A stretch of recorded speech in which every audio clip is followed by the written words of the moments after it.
Thank you. Thank you very much. Delighted you're all here. My name is John Hamre. I'm the president at CSIS, and I just want to say thank you all for being here today. We're delighted to have this conference. I'd also say, we're responsible for your safety.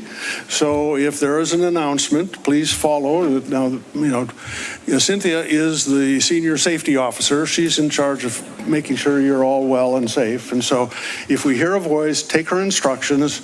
These exits behind us will take us down and out in the back. If it's safe to go out in the front, we'll go out that way. I'll order ice cream and we'll all be happy. We'll be fine. Thank you all. Delighted you're here. I was in Seoul back in March, and that was when I first met Minister Seok. And he had just been in the job for about 2 weeks, and we were thinking about this conference. We've been doing this for a number of years, but I didn't realize, and certainly hadn't anticipated, how important it was going to be. President Putin's trip to North Korea has really changed the landscape. It's really shifted the landscape in a significant way, and we now have to start thinking about this in a new and deeper way. Korea has always been on the forefront. It holds the flag of democracy on the Asian continent, and it's going to become bigger, more important now. And we're going to explore some of that today. I think we've been watching this horrific war in Ukraine, illegal, disgusting what Russia has been doing. We're seeing astounding developments that are going to have a real impact for all of us as we think about what does combat mean in the future. And we're really going to need to be partners more now than ever.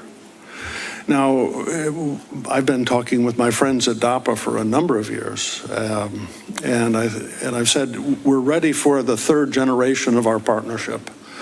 The first generation was you bought our stuff, okay?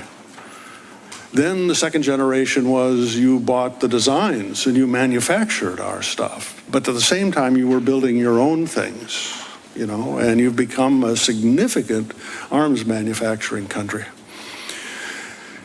But your market is limited, our market is limited.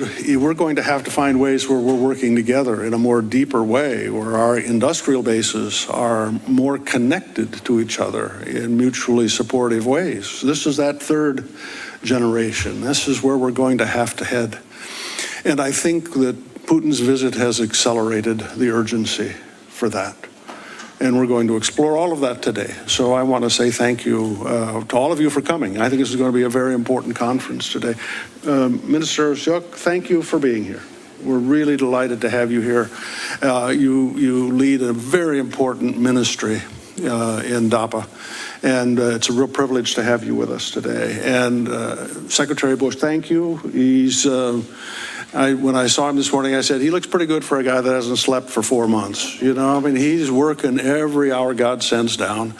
And it's not only to help rebuild the arsenal for the Army, but it's to help get the equipment that Ukraine needs for us, to fight for freedom for us. And he's doing a fabulous job, Doug. Thank you. Let me turn to Cynthia for getting this started, and we'll get this conference going for real. Thank you all for being here.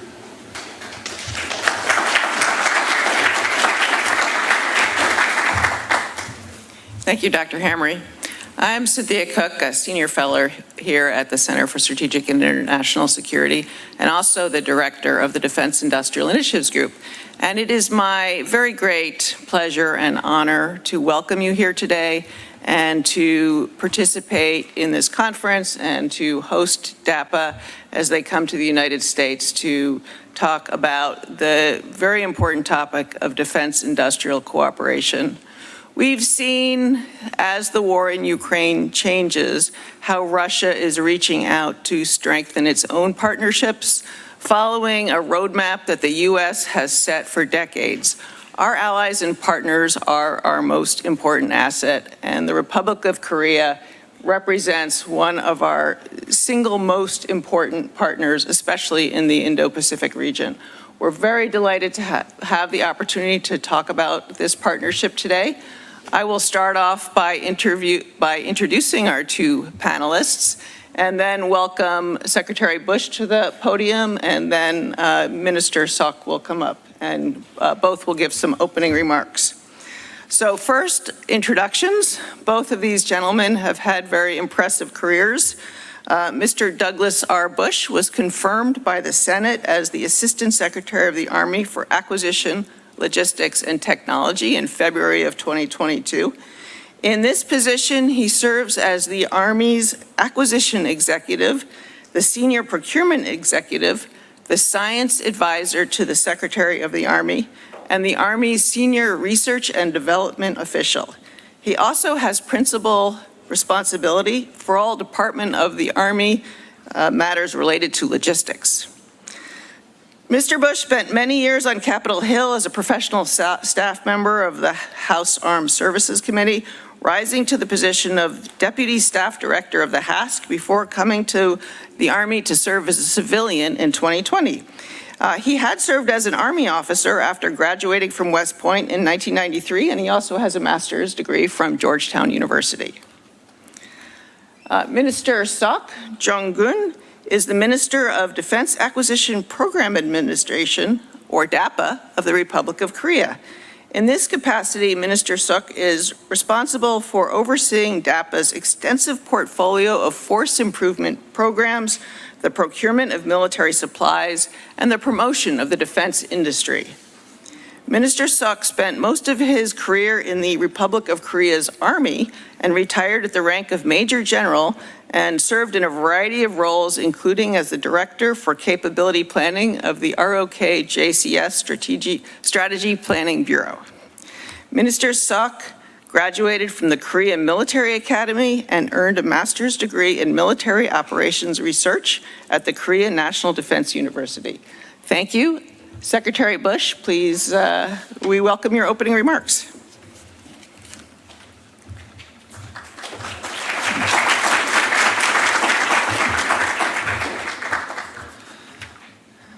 Good morning, everyone. Special thank you to Minister Seok. It means so much to have you here and for your Defense Acquisition Program Administration team here today. And thank you to Dr. Hamre and the CSIS team, including our esteemed moderator, Dr. Cynthia Cook. These exceptional teams have come together to host this amazing event again this year, and I'm pleased to be here as part of it. The Republic of Korea remains one of our key foreign military sales partners with 780 active cases valued at roughly $40 billion across the Department of Defense. Of this amount, the U.S. Army by itself has cases valued at nearly $7 billion. We have a vital partnership that is only going to get deeper and more important. We have important work to do. These conversations like the one today continue to highlight the importance of expanding defense cooperation between our two great nations. Through close military and industrial cooperation, we can continue increasing interoperability and driving innovation. Our relationship has transformed from one focused initially on security of the Korean Peninsula to what we now have in the form of a comprehensive partnership in which we jointly advance shared goals in security, trade, technology, and democracy. Now, we must realize that the challenges we face together require us to deliver even faster in the world of acquisition in which we serve, at a faster speed and at greater scale than we've ever been asked to do before. As we prepare to mark the 71st anniversary of our alliance, let us also celebrate the work that we have done together to achieve joint success. The U.S. ROK alliance has evolved, as I mentioned, from a security alliance to a strategic partnership of great depth. Through long-standing initiatives like the Defense Technological and Industrial Cooperation Memorandum of Understanding, first signed in 1988, we've ensured continued interoperability of our forces through all aspects of defense acquisition, to include exchanging information on our mutual defense acquisition policies, addressing issues that hinder bilateral cooperation and interoperability, promoting the need for continued maximum interoperability. We also continue to increase the complexity of our international armaments cooperation through more engineering and science exchanges, foreign comparative testing activities, and the establishment of at the undersecretary level of science and technology bilateral. We jointly empower this international cooperation in military research, development, test, and evaluation through memorandums of understanding, like the one for RDT&E signed in 2009 to allow for cooperative projects, and Engineer Science and Exchange memo signed in 2000 to promote cooperation through personnel exchanges. Just last year, we signed a new security of supply arrangement strengthening our bilateral supply chains and industrial bases, as well as addressing supply chain risks. This arrangement enables both the U.S. and the Republic of Korea to acquire industrial resources to quickly meet defense requirements, resolve unanticipated disruptions that challenge these capabilities, and promote supply chain resiliency. Our integration only continues to grow. For example, Republic of Korea's light attack aircraft, the FA-50, is comprised of approximately 60% U.S. components. If U.S. allies and partners are buying the FA-50 and have necessary security arrangements, these partners can request U.S. security communications and munitions, all of that enabled by our partnership. This ensures that the Republic of Korea defense exports are interoperable with our partners and allies. With these continued efforts in partnership between our countries, it's important to highlight the critical role played by the defense industrial base and the collaboration required to realize true technological advancements that enable us to provide the best solutions to our warfighters, again, at faster speed and at greater scale.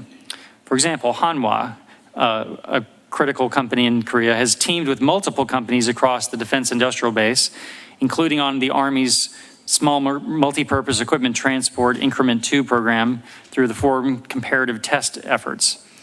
DoD leverages the FCT program for testing items from South Korea that have high technological readiness levels that may meet our modernization priorities. Locating world-class products like these and technologies built by allies contributes to the defense of the United States and increases our partnership. This testing program, as one small example, has allowed the United States and the Republic of Korea to demonstrate next-generation technology across a broad variety of critical new techs, including artificial intelligence, robotics, and communications infrastructures. Looking into the Indo-Pacific to enhance the defense industrial base of both the United States and the ROK, respectively, there are ongoing in-depth discussions by the Department of Defense for executing the recently published Regional Sustainment Framework to facilitate logistics in a contested environment, as well as cooperation to distribute maintenance, repair, and overhaul capabilities in the Indo-Pacific. Aligned with the National Defense Strategy and the National Defense Industrial Strategy, this Regional Sustainment Framework underpins the Defense Department's effort to develop distributed MRO capabilities closer to the point of need by collaborating with allies and partners such as the ROK, as well as U.S. and international defense industry to come up with joint solutions. This effort requires significant additional resources from both governments and members of each of our respective defense industrial bases. But the ROK efforts to collaborate on our MRO initiatives affirms that such cooperation is in accordance with the direction of enhancing alliance posture and capabilities. The defense industrial base is a shared interest, and ongoing collaborations truly highlight opportunities for new and additional industrial cooperation beyond what I've mentioned. Strong, secure, and resilient industrial bases are vital to both our nations. We will succeed together. Through close military and industrial cooperation, we can continue increasing interoperability, strengthening our industrial bases, and then through that, our collective warfighting capabilities to defend our people. Thank you, and I look forward to today's discussion.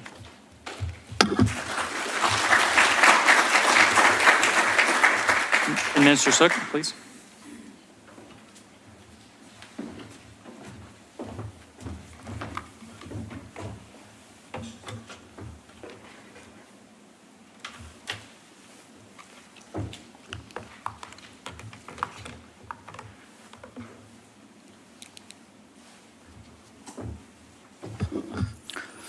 Honorable President Hamre, thank you very much for your warm welcoming remarks. My special thanks must go out to the Director Shin Seok for introducing me to the distinguished audience. Also, let me express my deepest gratitude to Assistant Secretary Douglas Bush for accepting our request for the keynote speech and attending here today out of your busy schedule. I would like to express my appreciation to all the distinguished guests joining us today and all the staff members for putting together today's meaningful event. Last but not least, let me confer my gratitude to all the audience joining us in real time through an online platform. Since the initiation of a CSIS conference with DAPA in 2016, DAPA and CSIS have been holding this annual event to continue our in-depth discussion on defense industry cooperation. In particular, as the recent exchanges such as the presidential summit between the two countries elevated the relations of the two countries to a higher level. Today's conference is being held under the theme of the potential for expanding defense cooperation with the ROK-U.S. alliance. Last year was the historical year that marked the 70th anniversary of alliance between the two countries, and our exchange is becoming more vibrant in various areas, such as defense and diplomacy, including the presidential summits between the two countries. Against this backdrop, I highly anticipate that today's gathering will be the catalyst for discussing the ways to shore up defense industry cooperation further down the road. When the very existence of Korea was on the brink of collapse due to the invasion from North Korea, a great number of the U.S. soldiers sacrificed their lives for the country that they had unheard of and they had never been to before. Throughout the journey of surmounting the deep scar and ruins of war to eventually achieving prosperity and standing tall, there always has been the U.S. beside us. Once again, I would like to express my deepest gratitude for your long-standing support. The ROK-U.S. alliance began with the Korean War and marked this whopping record of the 70th anniversary last year. And it has continued to grow in a mutually beneficial manner. In addition, the presidential summit in April 2023 further pushed the two countries to elevate our relations to global comprehensive strategic alliance. This is the optimal level in relations between countries, and for Korea, United States is the only country that shares relations of global comprehensive strategic alliance. As a result, the scope of cooperation expanded from defense cooperation to economy, critical technologies, and the supply chain, and the two countries are materializing alliance in action towards the future to ramp up the peace and security in the Indo-Pacific region, going beyond the Korean Peninsula and sharing the value of free democracy. The global geopolitics are continuously changing. The Ukraine-Russia war and Israel-Hamas war continue to pose threats to the global security. And the peace in the Pacific region is also hung by a thread.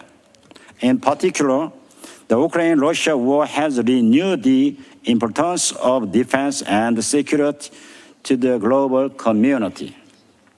Arms buildup is accelerating with the European countries at the center. And as the unity between the allies and friend countries is strengthening, the conflict between the regimes are exacerbating at the same time. In the past days, during COVID-19 crisis, the global pandemic undermined the industrial capabilities of countries around the world, and the recovery effort is still ongoing. Looking at the defense area especially, requirements for capabilities are soaring in Europe and the Middle East. However, the speed of recovery in production capability in defense industry is slow. So many countries around the world are putting their utmost efforts to secure the required capabilities in a timely manner. As the outbreak of Israel-Hamas war is adding to the threats on the global peace and security, it is expected that the trend of arms buildup will continue for a while. In addition, significance of the Indo-Pacific region has been underscored by the power competition between the U.S. and China, arising from the dramatic rise of China and conflicts in Europe and the Middle East. Following the U.S. Indo-Pacific strategy, more countries like Korea and Canada have announced their Indo-Pacific strategy to further shore up cooperation between their allies and friends. Furthermore, as the first industrial revolution brought the era of advanced science and technology to full view, its utilization as a military purpose is becoming more common. Since the effectiveness of drone and satellite communications has been proven in the Ukraine-Russia war, countries with advanced defense industry, such as the United States, are witnessing the increase in R&D and investment in order to apply these advanced technologies, such as drone, unmanned technology, and AI, into weapon systems and capabilities. Since the Korean War, Korea has put a lot of effort to enhance national defense capability to maintain peace on the Korean Peninsula. And as a result, we could build the capabilities that we see in our defense industry today. As such, we wish to further expand cooperation with allies and partners in the Indo-Pacific regions as the global comprehensive strategic alliance, and participate in the supply chain of global defense industry so that we can make a contribution to sustaining the global order and promote the global peace. Honorable President Hamre, do you remember the concept of the Generation 3 partnership? DAPA members have handed down this concept of Generation 3 partnership that you have proposed. Generation 1 partnership indicates the one-direction cooperation where Korea has received capability from the U.S. through military aid.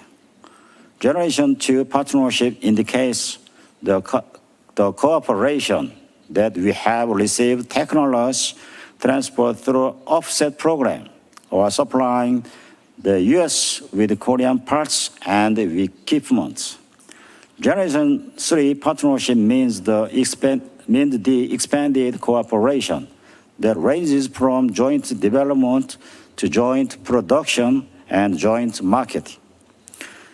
In the presidential summit in April last year, the two heads of states agreed to further expand cooperation in the field of security, industry, science and technology, culture, and information based on our alliance in value.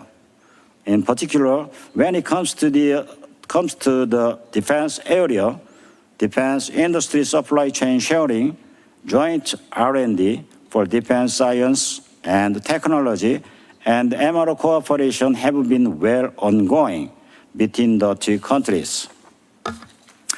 If we integrate the critical source technology from the U.S. and Korea's advanced production capability, along with the expansion of joint R&D for defense science and technology, a great synergy will be produced for the regional security. In order to respond to the global geopolitics that mentioned at the outset, the U.S. Department of Defense has announced the first of its kind National Defense Industrial Strategy in this January. Also, RSF Regional Sustainment Framework was announced in last May as well. These two policy updates in the U.S. Department of Defense have the respective purpose of achieving stable defense industry and robust operation and sustainment of the U.S. capability. But its building block is the cooperation with allies and partners. Considering the current global situation, I would like to propose Generation 3.5 partnership, which is the concept that includes joint operation and sustainment to Generation 3 partnership that President Hamre proposed. So to speak, Generation 3.5 partnership is the cooperation that the two countries jointly conduct development, production, marketing, operation, and sustainment. In acquiring capability, Korea has proactively introduced the U.S. origin capability, considering the ROK-U.S. combined training and its required interoperability. As a result, our accumulated know-how has reached a considerable level, and some of common capabilities between the two countries are sustained and refueled in Korea. The maintenance capability in Korea defense companies has been developed in accordance with the time spent for capability operation and our military's requirement that always pursue the optimal condition expedited the modernization of facility and infrastructure. Adding to that, the application of cutting-edge technology such as automation, AI, unmanned technology is enhancing efficiency, reliability, and speed of procedures. As the significance of the Indo-Pacific region on the global stage is ever growing, Korea is ready to make a contribution to peace and security of the Indo-Pacific region, going beyond the Korean Peninsula. Honorable President Hamre, Honorable Assistant Secretary Douglas Bushey, all the distinguished guests and audience, this conference call hosted by DAPA and the CSIS is the meaningful event where we cherish the ROK-U.S. alliance that has lasted for 70 years based on our mutual trust and discuss defense industry cooperation between the two countries. I truly wish that this conference will offer the perfect venue for defense industries of the both countries to explore and implement ways to continuously sustain and develop the cooperation between the two countries for the sake of global peace and freedom. Thank you all for being here today and taking the time to patiently listen to my speech. Thank you.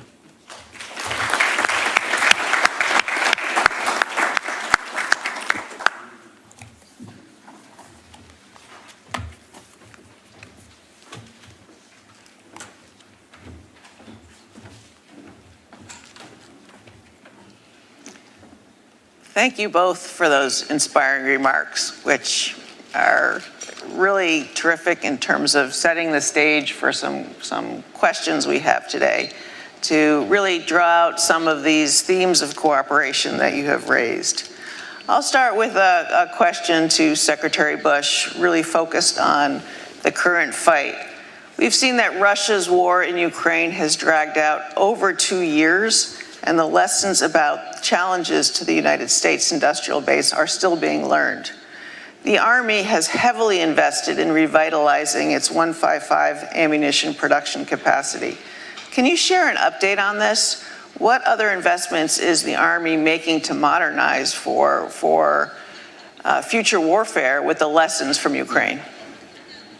So really there's two efforts underway broadly. One is, as you mentioned, Dr. Cook, the effort to mobilize our industrial base to increase production capacity in order to support Ukraine, but also position us to replenish our own stocks quickly and also support our allies, many of whom of course, our production flows to them, including the Republic of Korea. That effort, we are $6 billion and counting into just industrial investments by the U.S. government to allow for continued and expanded production capacity. That $6 billion is flowing through the system. About $4 billion has been for 155. $2 billion has gone to other things, though, that also are really important. Patriot production, GMLRS production, Javelin missiles, Stinger, and other precision munitions. So that effort is underway, on track, but is taking time, but is broadly going well. The other aspect of what we're trying to do in the Army that especially contributes to supporting allies like Korea is our overall modernization effort to improve our Indo-Pacific capabilities relevant to any fight where we will be supporting Korea. You know, we are already on the ground in Korea. We've been there for 70 years, and the U.S. Army is right there, shoulder to shoulder, the U.S. Army and our Korean allies. But we are also improving our air defense capability across the board. We are improving our long-range strike capability across the board.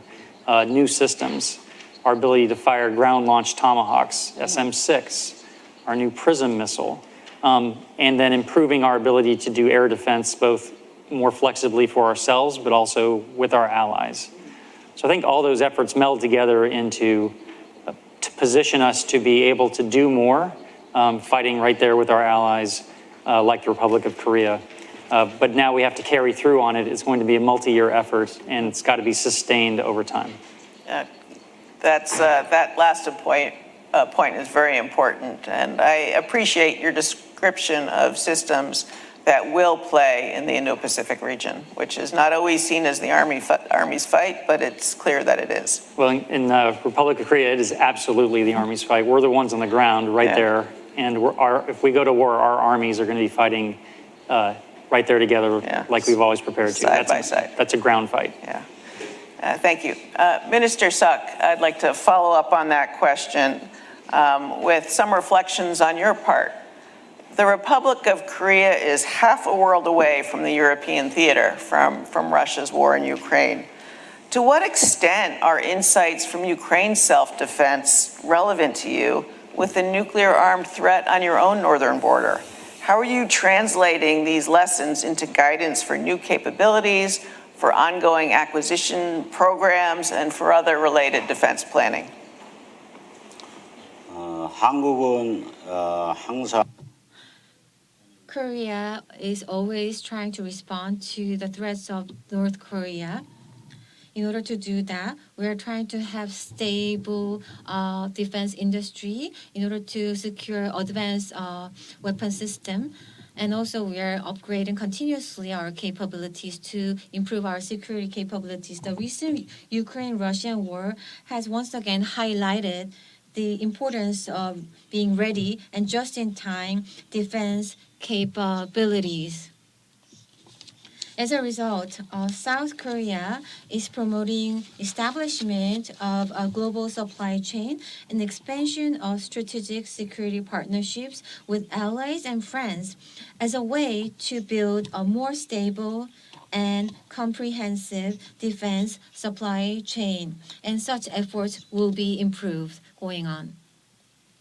I appreciate your comments with regard to the global supply chain, and we'll follow up on those in a bit. It's clear that the industrial base is not just about the production of weapons, but the entire supply chains that go into ensuring that we have the capacity to deliver support to the warfighter that they need. So thank you for raising that, and we will get back to that topic. Secretary Bush, along with Russia's war in Ukraine, there are a number of other global strategic concerns. China has been referred to as the pacing challenge. Along with your work in Korea, or with Korea, how are you preparing the Army to deter any fight in the Indo-Pacific region? This is a big question. It is, and it's a big effort across the whole United States Army, of course, and the Department of Defense. It's outside of acquisition, just acquisition. But one of the aspects of this production surge we're trying to accomplish is to increase deterrence. We need bigger stockpiles of weapons. Our potential enemies, like North Korea, they need to know we have them, and we are ready to use them, and we can mobilize our industrial base working with our allies in an integrated way to rapidly respond if aggression comes to our doorstep. I think my hope is that in addition to just providing more weapons, this effort we're working through, including with our allies, will help strengthen deterrence by showing that our industrial bases, when mobilized by appropriate political will and provided sufficient resources, are unmatched. The combined resources of the United States and its allies should deter anyone from taking us on. But we have to show we can do it. We have to show we're prepared, and we have to show that we are tightly integrated with our allies so they understand it's not just the United States being the arsenal of democracy, but working with allies so we have an arsenal of democracies, all of them with their own strong industrial bases that are fully integrated with ours. Yeah, that's a really great point. And I'm going to follow that up with asking Minister Seok to reflect on that a little bit. If the United States should find itself in an engagement with, or even really very, very focused on deterrence in the Indo-Pacific region, working with allies in the region is going to be critical to success. There's so many clear benefits to the warfighter, including the maintenance and repair of platforms in theater rather than sending them back to CONUS, to the United States. Where do you think cooperation is most promising in light of the Republic of Korea's foreign policy goals and very many industrial strengths? 예, 저희 대한민국은 2022년 12월에 In December 2022, South Korea announced the Indo-Pacific strategy on its own as a comprehensive diplomatic strategy to defend and promote universal values. This is in line with the U.S. strategy. The ROK's Indo-Pacific strategy has 9 major goals, of which the goal of expanding comprehensive security cooperation is to expand security partnership through defense cooperation. Like you said, specific areas for expanding defense cooperation are there that include shipbuilding and MRO. South Korea, as you know, is a powerhouse in the shipbuilding technology. It has excellent technology in vessel building and also maintenance. So based on this, we are going to continue to expand cooperation with our allies and friends in this field. This can also be applied to cooperation with the United States, which is promoting RSF policy which is expected to open a new chapter in bilateral defense cooperation in this regard. And like you mentioned before, fighter, jet, and others, we leverage the technology from the United States already. So for example, middle grade fighters, such as trainers on that, we can continue interoperability. So I think we need more consideration in this regard. And also in a lot of field ground equipment, we think that there's a lot of room for cooperation. So vessel area is the top priority, and then aircraft, and also ground equipment. These are the diverse areas that I can mention in terms of the potential for future cooperation, and we're also going to make efforts in this regard.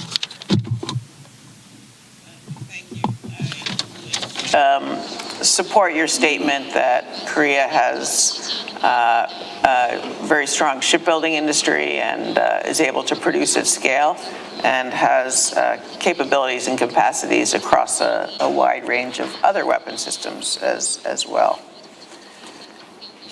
Secretary Bush, the U.S. Army plays a critical role in cooperation between the United States and the Republic of Korea, as you mentioned, on the ground right there, right now. This partnership was forged in blood in the Korean War, which ended 71 years ago today. The war in Ukraine has highlighted the ongoing relevance of ground forces and artillery. It's not just about space and aircraft and ships, it's also about traditional ground warfare. What are Army acquisition priorities relating to the peninsula? And do you see any particular promising areas for co-development or co-production to support this Generation 3 partnership? Yes, absolutely. So, and if you think of first in kind of traditional areas, that would be for the Army, you know, our helicopter fleet, our ground vehicles, our tanks, our, you know, artillery systems, infantry systems. In all those areas, Republic of Korea has a advanced, very technologically capable defense industrial base that can clearly support us logistically, including through maintenance of aircraft, for example, where we share fleets already. We already operate similar aircraft. That would make a lot of sense. But also in working over time on production cooperation and sharing of resources. Yeah. However, thinking of future tech, it's not just old tech, it's future. This is where there are many areas for potential cooperation. Unmanned aircraft. We are trying to go as fast as we can to take advantage of drones and new unmanned aircraft technologies. We could obviously work together there. Also ground robotics, an increasing area of interest for the United States because of what we're seeing in Ukraine. We want to make a major effort to have more ground robotics in our formations. And those two technological areas, undergirded by things like AI and advanced communications networks, those two together could both be critical areas of cooperation with Korea. Okay. I want to pull the thread on artificial intelligence and uncrewed systems. I got it. Sorry. It's okay. Tech break. Go ahead.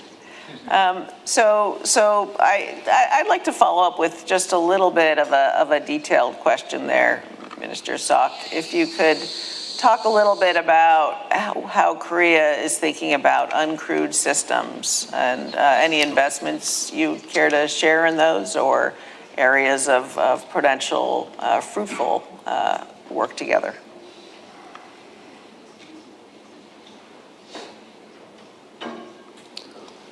죄송한데 제가 앞쪽에요. But because of the equipment failure, I couldn't hear the question. Can you repeat that, please? I was following on Secretary Bush's questions about uncrewed systems on artificial intelligence. I wanted to ask you if you had any thoughts on how Korea viewed the future of these technologies. You are both responsible for production, but also for identifying investments in new technology for DAPA. So how are you looking at uncrewed systems as sources of opportunities?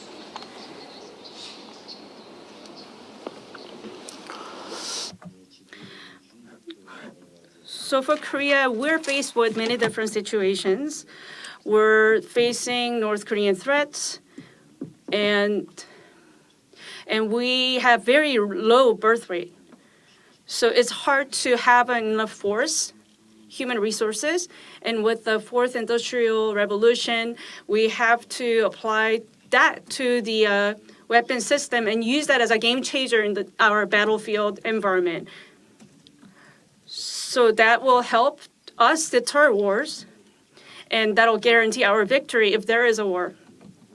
So as of now, a much portion of our budget goes to the unmanned weapon systems.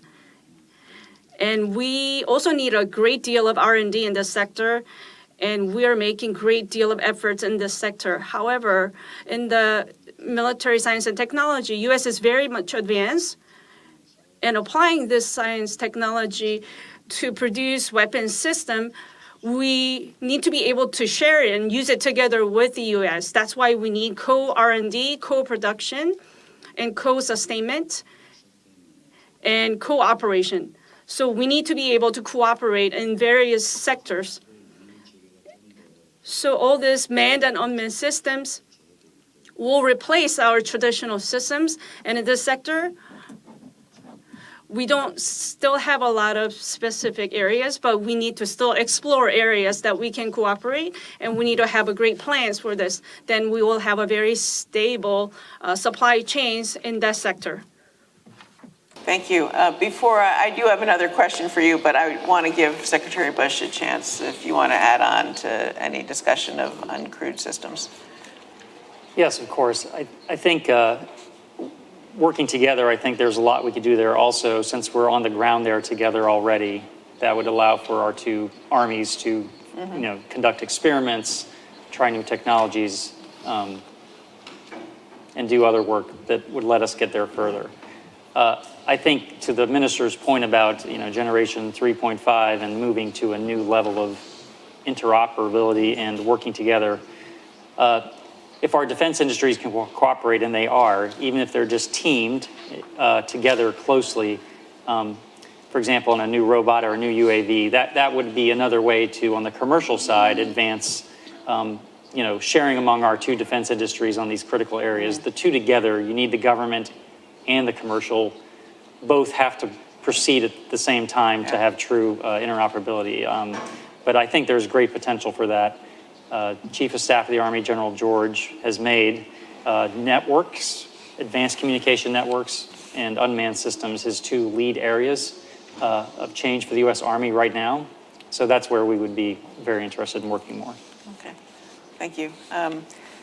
Minister Seok, we'd welcome your comments on that. I also have a question on the Global Value Chain 30, which is the Republic of Korea's new industrial base policy, a policy reflective of Korea's role as really a global defense industrial powerhouse.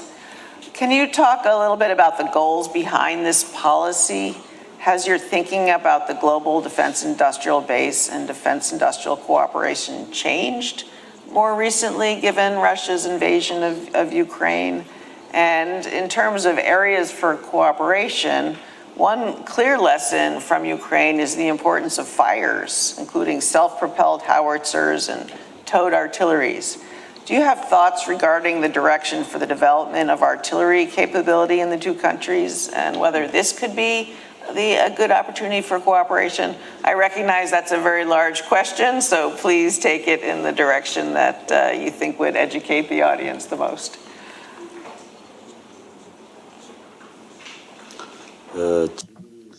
So GVC 30 and its main goal is to uncover technologically edge and advantageous SME countries in Korea and nurture them into global supply component supply. And Korea's SMEs can participate in the global supply chains and grow. And the global systems company can expand their own components supply chains and have a stable production capacity as a result. And the Ukraine-Russian war has reminded us of the uncertainty of the international security environment.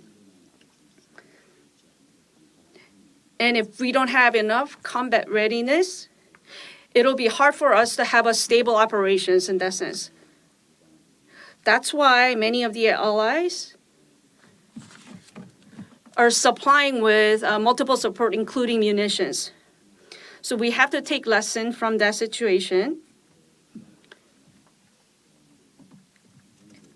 And we need to have a very stable supply chain amongst multiple allies and partners. And we need to be able to share or produce necessary supplies if there is a need. In that sense, Korea and U.S. need to cooperate in multiple sectors. And in particular, the ground firepower area has great potential. Korea already has K9 artillery and Chunmoo, and these weapons are thinking of purchasing these weapon systems, and some already purchased them. And U.S. is interested in this self and towed artillery, and they're already modernizing this weapon system.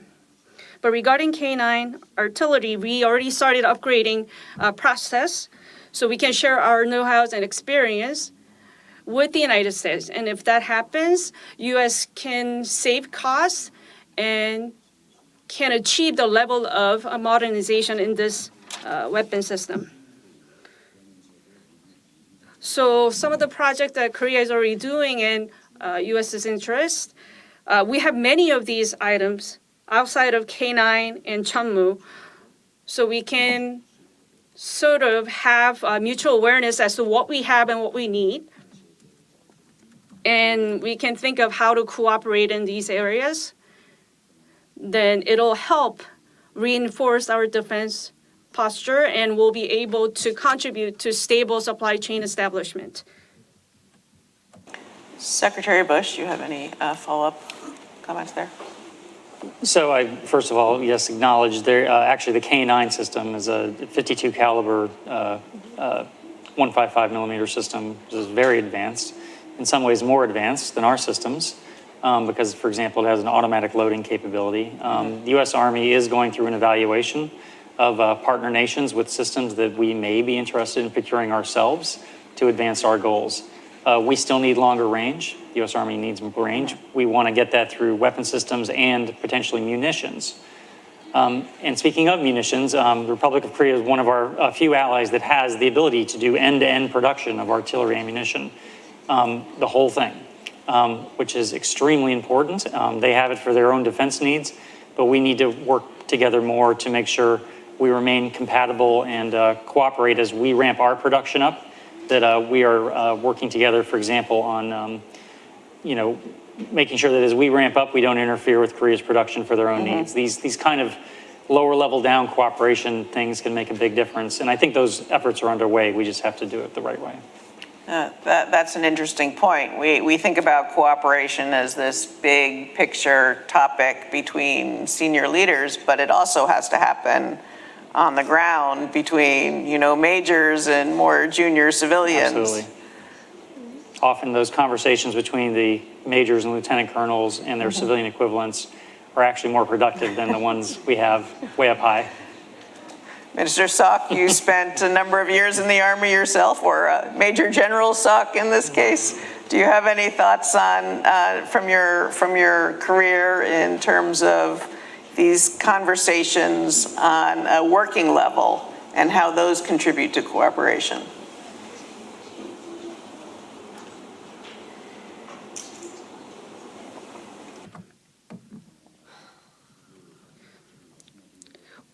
It's not easy to answer your question that was just posed, but to be honest, we have strategies and policies, and for strategies and the policies, we need to be able to agree on the big direction, then working levels can talk about it. For K9, for instance, that needs to be discussed at the working level. But at the higher level or senior level, when we talk about that at the senior level, maybe co-R&D of the weapon system and how we can cooperate in that sector, that can be discussed at the senior level, at the big picture sort of co-R&D.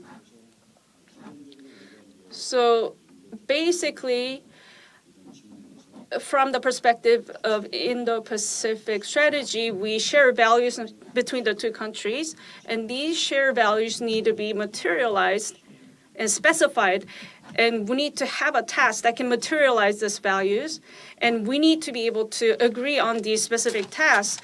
Then we can have a specific roadmap. That can be discussed at the working level, and we can discuss that, and we can explore that more. Yeah, military experience is important, but U.S. and ROK militaries and defense industrial bases, we have so much potential for cooperation. So we can further specify these areas and hopefully draw some roadmap for future cooperation amongst the two parties.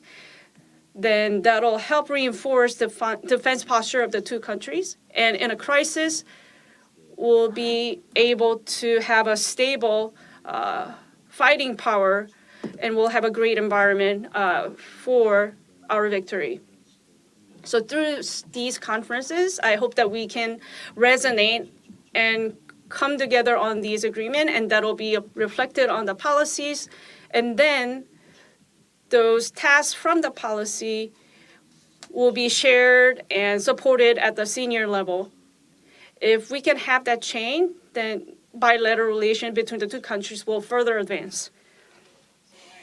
Appreciate your remarks about this conference and other senior leader engagements as important to strengthen the alliance and set the stage for every member of our communities to work closer together and follow this guidance to enhance cooperation. One of the United States' new policies that highlights cooperation is, of course, the National Defense Industrial Strategy. Secretary Bush, we know the NDIS highlights the importance of working with allies and partners as an important line of effort in one of its 4 lines of efforts. And the goal is to ensure that the industrial base is robust enough to meet the nation's and the warfighters' needs and to allow us to fight together with our allies. How is the Army taking this advice, this guidance from the Office of the Secretary of Defense to the service, to the Army, which is more directly related in industrial base and acquisition planning? How are you working to make sure that the goals of the NDIS are come to fruition in your Army acquisition program? Sure, so I'll give you 2 kind of lines of effort. One is thinking about the security of our supply chains. And security comes in many forms. One of them is, we have global supply chains for our defense industry, and we need that. And it needs to be, though, shifted in some cases to ensure that it's from our allies. Yeah. So we need not just the best, perhaps lowest cost source of a material or an item, but it needs to be from an ally we can trust, like the Republic of Korea, and that takes appropriate measures to secure that and is also taking measures to protect their companies to make sure their key defense industries are healthy and supported.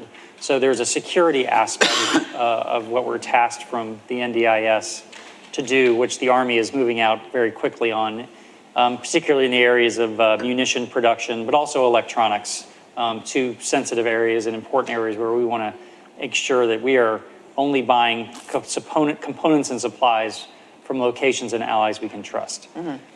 The second part of it is the business to business, I would call it, aspect of working together. And this is where us acquiring Korean systems would pay huge benefit. Us buying their systems and incorporating them into our weapon systems or buying entire weapon systems is enormously helps because it strengthens those supply chain bonds. And also being a good partner when Korea decides to procure our systems, such as helicopters or CH-47 helicopters, for example, that we deliver on time, on cost, on schedule. We work with our defense industry to make sure the business aspects of our relationship are fruitful. We can't just source that out to a defense industry. We have to actively manage that to make sure we're being good partners. So the two together, security and just deepening our ties, are probably our two main efforts right now. And our work with Republic of Korea, we are already deeply integrated, so we're starting from a strong place. I think we can just only get better as we adopt more systems they have or source key things from them to help us be a more productive industrial partner. Thanks. I'm going to ask Minister Seok about the same question, and then I think we should touch on the regional sustainment framework and sustainment as well. So I'll give you that hint so you can think about that. Minister Seok, the National Defense Industrial Strategy, as Secretary Bush was discussing, it supports a global production web concept that strengthens relationship between the United States and its allies and partners. The ROK is also exploring cooperation, including with Japan, and on building on relationships with other Southeast Asian and Pacific Island nations. So can you talk about the role for partnership and sustainment in these relationships, both with the United States, but also with other allies and partners in the region? How are you working to build on the fact that Korea is such a strong defense industrial producer and such a strong democracy in the region to bring these capabilities across your borders to the region?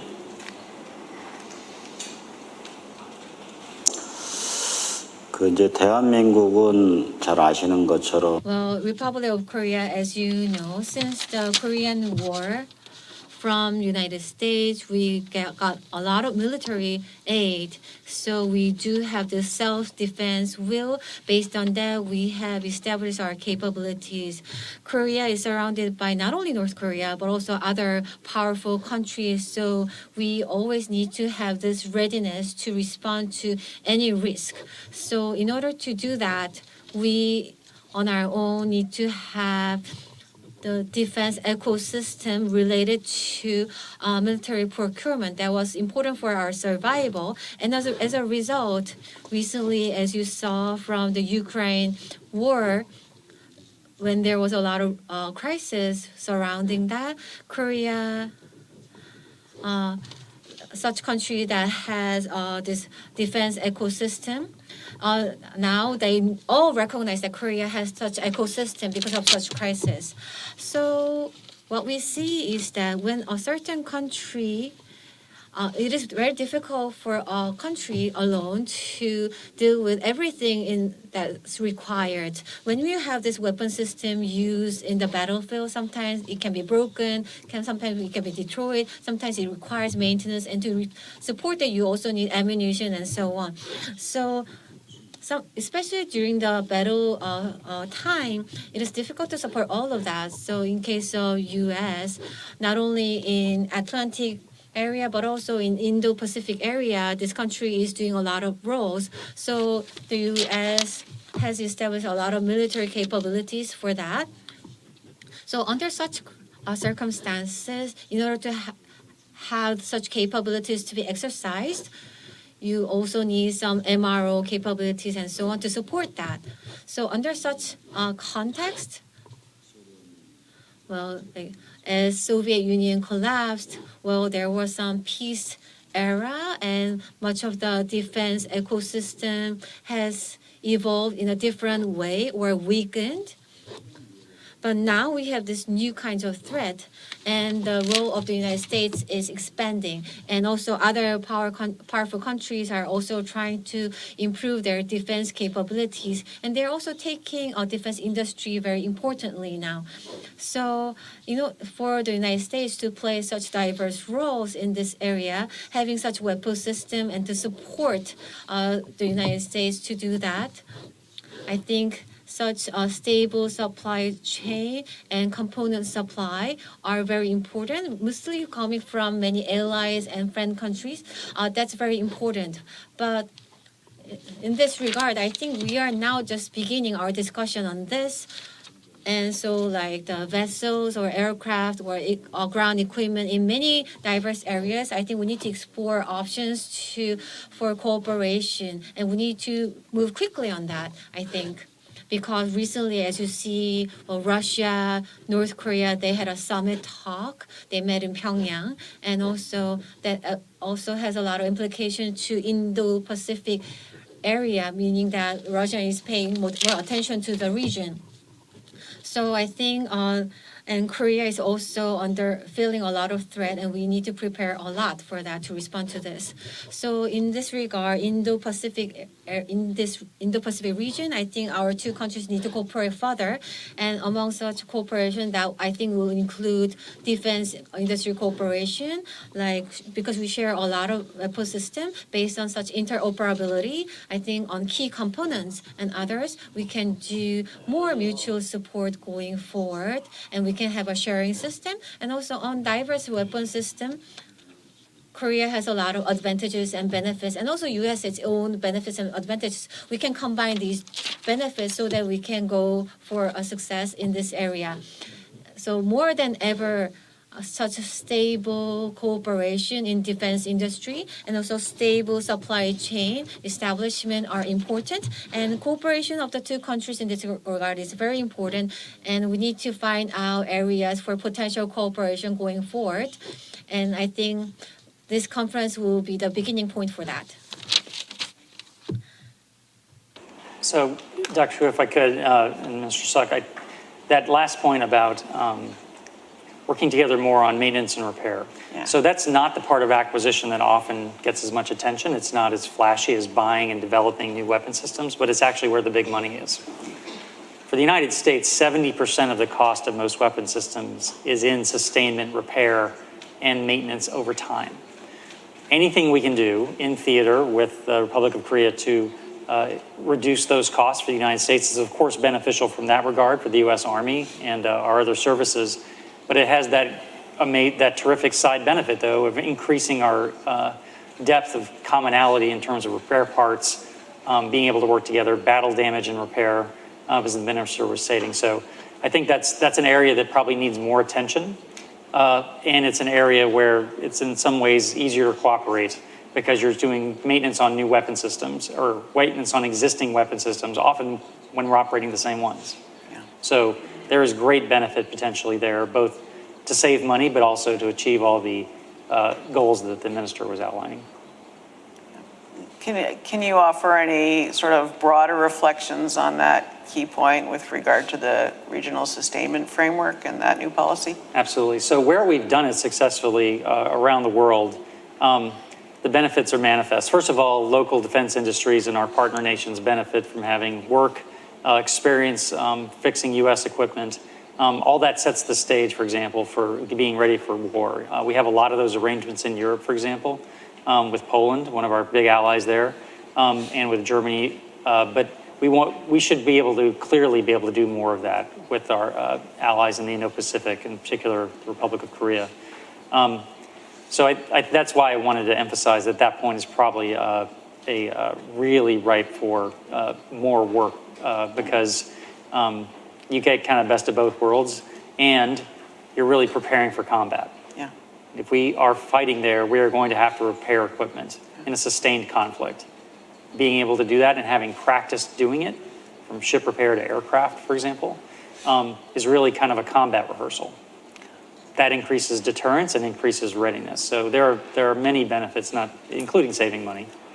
So I am tracking 100%. I have appreciated that, as unfortunate as Russia's illegal war in Ukraine is, it has illuminated and resulted in investments in some industrial-based challenges.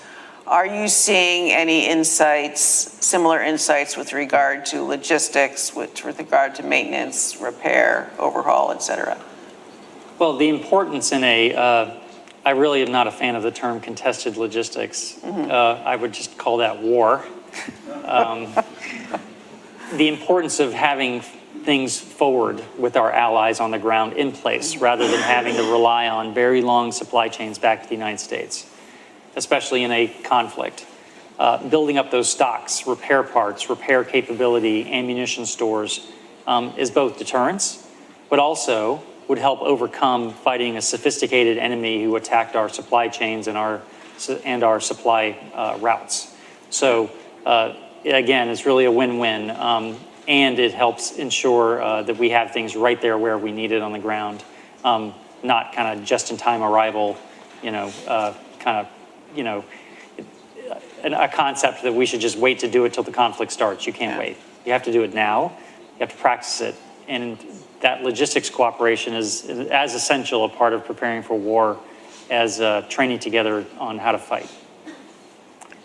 Minister Seok, I'd like to open the floor to you to follow on with any thoughts on sustainment, on logistics.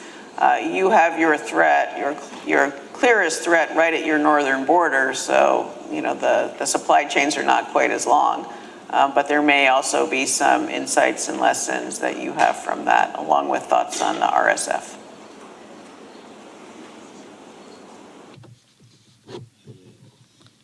Well, thank you.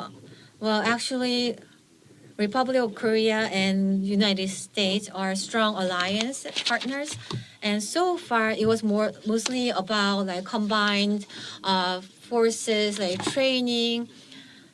And so it was like a limited time for joint training. So we didn't really pay attention to maintenance. We didn't have time and space to do that because it's a very short period of time. We are starting with this prepared weapon, prepared resources, prepared military forces. We do this joint training. So we were not really prepared for this long-term war like Ukraine war. And we couldn't really foresee that there can be this kind. We knew theoretically, but we couldn't really feel that there can be such difficulties in maintenance and repair and operation. So, but through the experience of Ukraine war, we now know that, we do really have these local problems. So when we do have this combined operation, what are the things that we need to prepare? We got very important lessons on that. And also each country, they are all like being ready with resources and other things in response to potential war. But when you actually have a battle, the companies that are local cannot be fully prepared. It can be destroyed. They don't have the full capabilities. So maybe it may not go as expected. So as a result, what we see is that we have limited combat power in the end. So we have such challenges in the field. So this is not something that one country can handle alone. So maybe friend countries, allies, if they can share that together, I think that way we will be able to complement our vulnerabilities. And also, I think we need to be quick on preparing such system. Like you said, United States armies and other forces, they come to Korean Peninsula doing the training when there is no equipment or resources. Then if we can locally manage that MRO locally, then we can do it right immediately, begin that again. However, if you need to put that back to the United States and repair that and come back to the Korea, that would take a lot of time. So, in terms of this protracted war and everything, I think we understand the importance of such local MRO and other things. However, in this so far, however, I think it was kind of dwarfed by joint training and other important issues so far. So I think now on in Indo-Pacific area and also on the Korean Peninsula, to make it more stable and safe, I think other than the joint training, we also need to focus on securing stable supply chain and cooperation system.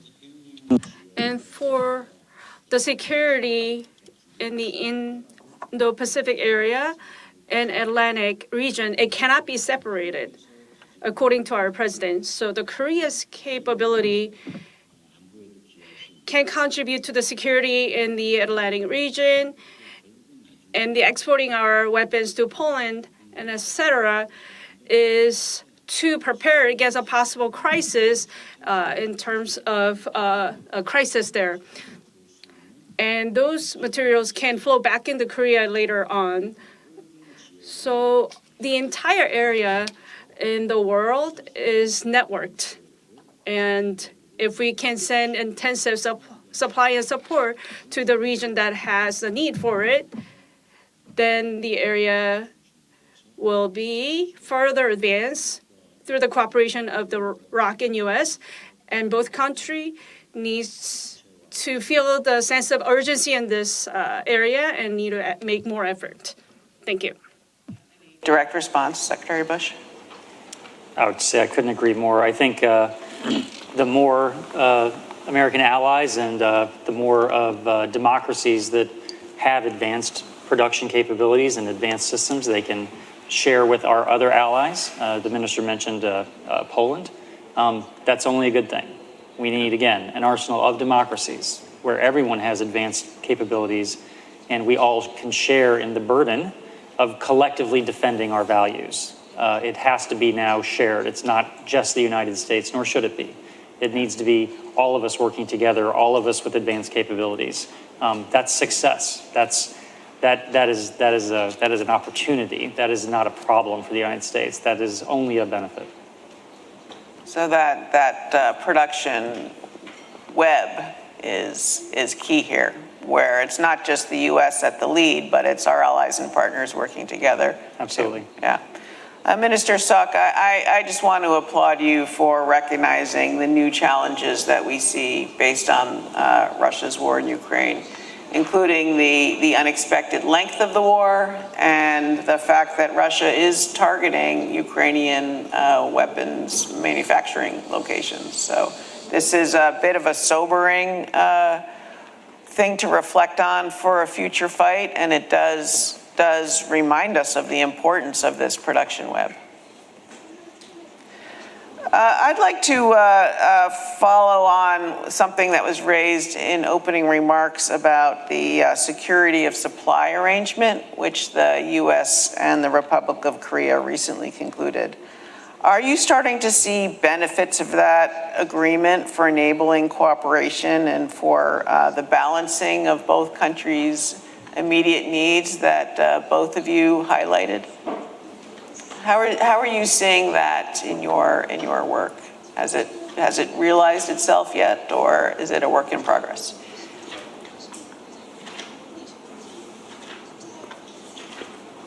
Yeah. Yes.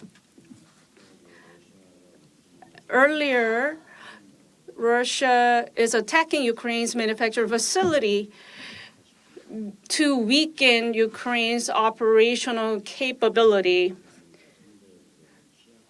So it is natural for Russia to go for that. And that was very expected behavior by Russia. So these production base, when these are destroyed, we need to have a sustained production base to replace that. And we need allies and partners. We need to talk to them in advance to share their supply chains before this crisis happens. And we can complement our vulnerabilities that way. Regarding SOSA, so far we don't have any specific or tangible results, and we need to work on it more going forward. In order to implement the arrangement, Korea is explaining more to our defense industrial bases so that they can take advantage of it more going forward. At this stage, though, we don't know what tangible benefits we are seeing, and it's hard to answer that clearly, but we agree on the overall benefit and direction of the SOSA, and we just need to have a more implementation sort of strategies on that. Thank you. So I think what that agreement, it's the kind of framework agreement that highlights the deeper cooperation.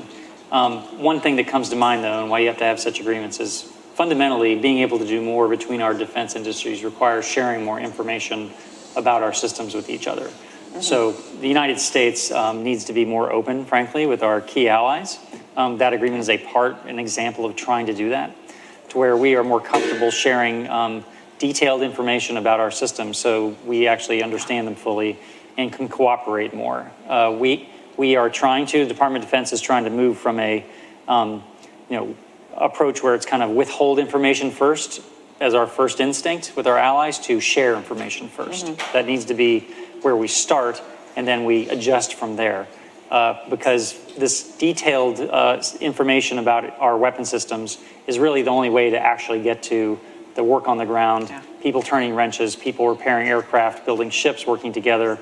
You can't do that without a level of trust and an ability to exchange information. So I think that agreement is a part of a larger department effort to position us to share more information with our allies so we can do more things like this. Okay, thank you. Minister Seok, I hope you are seeing increase in these signs of trust from the United States when you work with us. So we just have a couple of minutes left, and in order to leave time for a round of applause, I would like to ask both of you if you have any final reflections, additional thoughts, comments on where you see the future of the partnership and how you are working to help nurture it and make it grow. Secretary Bush? Sure, I can start. I think, so, I am here just representing the U.S. Army, but we are already, again, deeply integrated already on the ground. Our industries need to be more integrated, kind of like our militaries are very integrated. We need our defense industries to be integrated in the same way. I believe there's going to be more of that simply kind of based on the power of the market. There are advanced companies in the Republic of Korea that have technology that we want to incorporate into our systems to make them better. There's also, for example, manufacturing technology. One of the, the Republic of Korea remains one of the world's powerhouses of manufacturing. We need, in the United States, to learn from that. And as we try to rebuild a lot of our manufacturing capacity, we need to learn from and share technology from our allies who already are really good at that. So I think it's not just buying each other's things, as Dr. Hamre said. We got to move to the next level. I think the government role there is to facilitate cooperation, but at the end of the day, often our defense companies have to cooperate. So that's where us pushing from the government, creating forums for cooperation, letting our respective companies and defense industries just do what they do best, which is develop new technology, manufacture things at scale, and then do it in closer cooperation with each other. I think that will bear even more fruit than the existing strong government relationships. So I think that is really the unexplored or less explored area that Dr. Hamre is referring to, and Mr. Seok was referring to, where we need to push more. But we have a role in government in facilitating those things. We have to help our defense companies work together to do more, from production to maintenance and repair, as the minister stated. Thank you. Minister, you have the last word.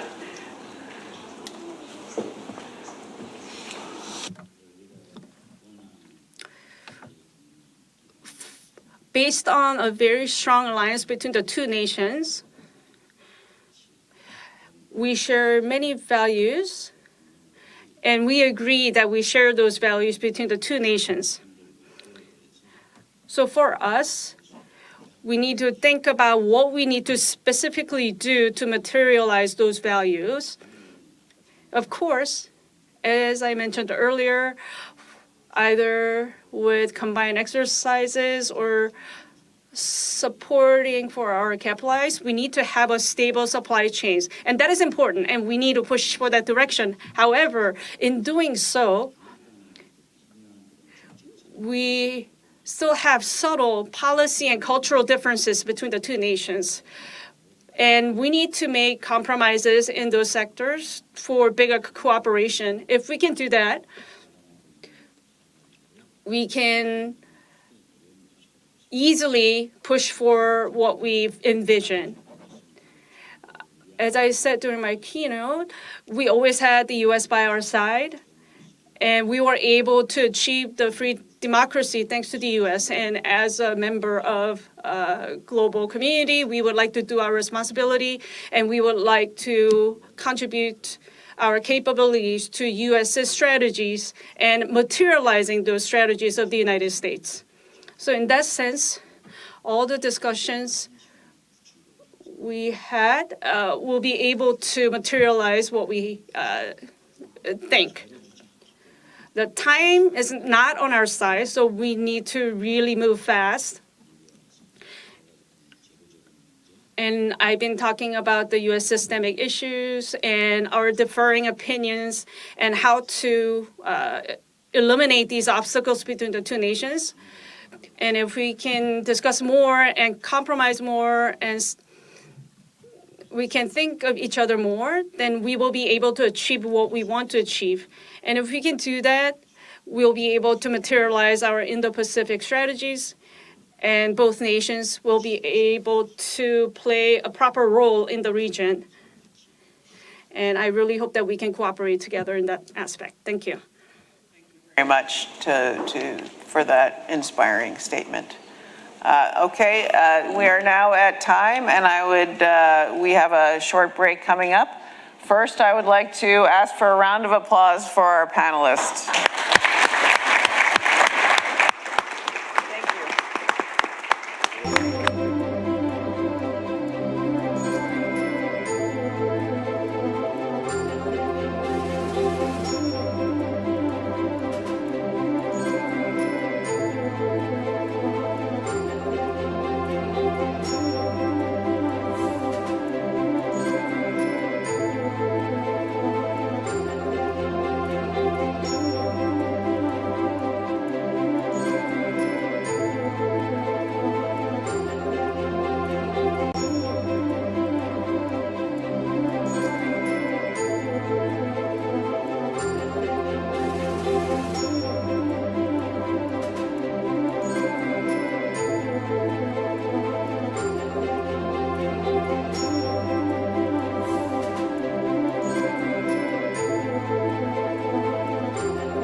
Good morning, everybody. Hi. My name is Gordon Newbold. I'm a reporter with the Wall Street Journal. I cover national security and foreign policy here in Washington. And I'm delighted to moderate today this great panel. I think what we're going to do is have some brief opening remarks from the two good folks on my left, and then presentations kind of a little bit more from the other three. We're here really to talk about broadly U.S.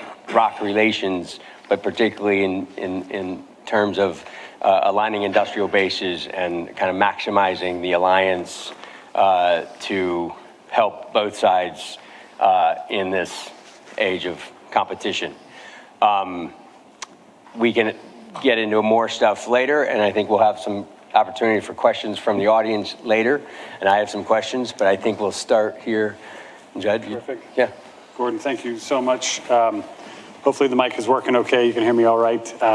Thank you first to CSIS and to DAPA for continuing this relationship, continuing to bring us together to talk about these really important issues. We really appreciate that in the Pentagon, get a lot of insights out of these engagements, and so I'm sure we'll have much to take back after hearing from my panelists, my fellow panelists today. Great to be here with all of you. Earlier this month at the Shangri-La Dialogue, Secretary Austin talked about a new convergence in the Indo-Pacific that's leading to a more resilient and more capable network of partnerships. This developing network of partnerships is emerging in a deliberate and purposeful manner that is all about solving key problems. In some cases, we may face an interoperability problem, so we're designing exercises to improve the connectedness of our militaries.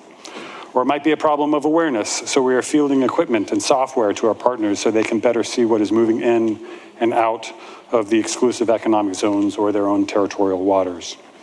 Or it might be a problem of capacity, so we're looking to improve co-production with partners, and we're designing our security assistance programs to close key military gaps.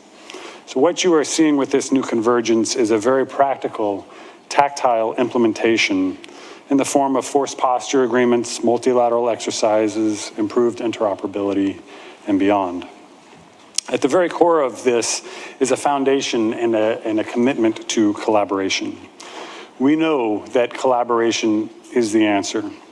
And the defense industrial base is no different. Strengthening resilience in our supply chains collectively will undoubtedly further invigorate the potency and durability of our defense relationships.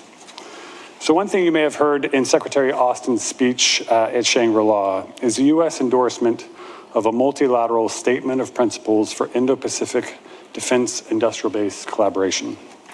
The principles that he sketched out have some really defining characteristics. One, we need to put resilience at the top of the list. That maybe has not been the frame that we have used in recent years past or even recent decades past. That needs to be at the top of the list going forward.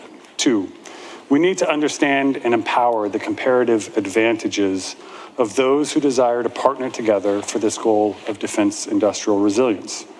Our partners have a lot to offer, and it will be important to tap into those natural advantages they have. So we need to explore those, understand them, and then employ them. And three, we need to capture the incredible opportunities associated with developments in academia, commercial enterprises, and scientific advances. This approach will guide future bilateral and multilateral defense projects, including through greater research and development collaboration, and by finding new sources of materials, processing, refining, assembly, and even maintenance. 12 nations have now endorsed those very same principles. And they've also agreed to establish a contact group for defense industrial base resilience focused on the Indo-Pacific. My team and our partners in the Acquisition and Sustainment Group at the Pentagon have been working closely together on this project. We're calling it the Partnership for Indo-Pacific Industrial Resilience, or PIPER for short. Always need a good acronym. And we'll be sharing lessons learned and best practices with one another on this multilateral level. But most importantly, we will talk about emerging opportunities to improve the strengths of our industrial bases. Our goal with these efforts is to unlock these new sources of supply, as well as manufacturing and engineering talent of this pivotal region, in ways that will support the United States, our allies, and our partners. This will increase purchasing power of the U.S. defense budget, provide greater assurance in critical supply chains, and drive improved readiness.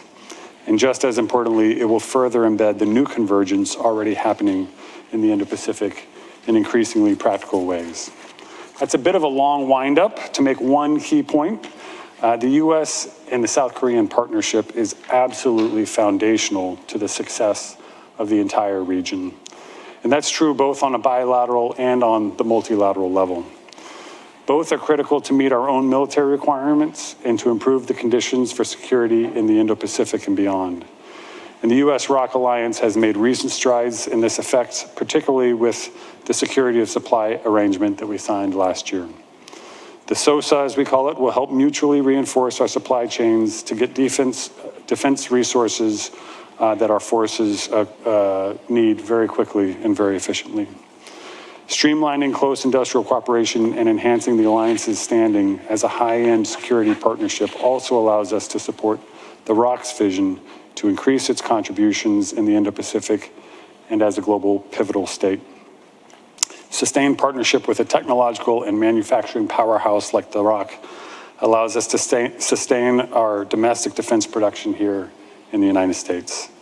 And the work we're doing with the ROK exemplifies how we are working hand in hand with allies and partners across the Indo-Pacific and beyond to build a dynamic, innovative, resilient, and productive defense industrial base. For decades, the United States has been the world's most dependable partner of choice for defense development. Work like this is about keeping it that way and improving the Indo-Pacific for future generations across the board. Gordon, I'll leave it there. Thank you very much. Look forward to our fellow panelists. Thanks, Jen. Thanks so much. Stacey. Okay, thank you so much to CSIS for inviting me here, and Dr. Cook. It is a pleasure to be on this panel. I'm going to step back and sort of broaden the aperture a little bit in terms of explaining how we got in this situation where we are today, where industrial-based cooperation is so important and so critical, and why we're unprepared for the threats that we face in the modern world.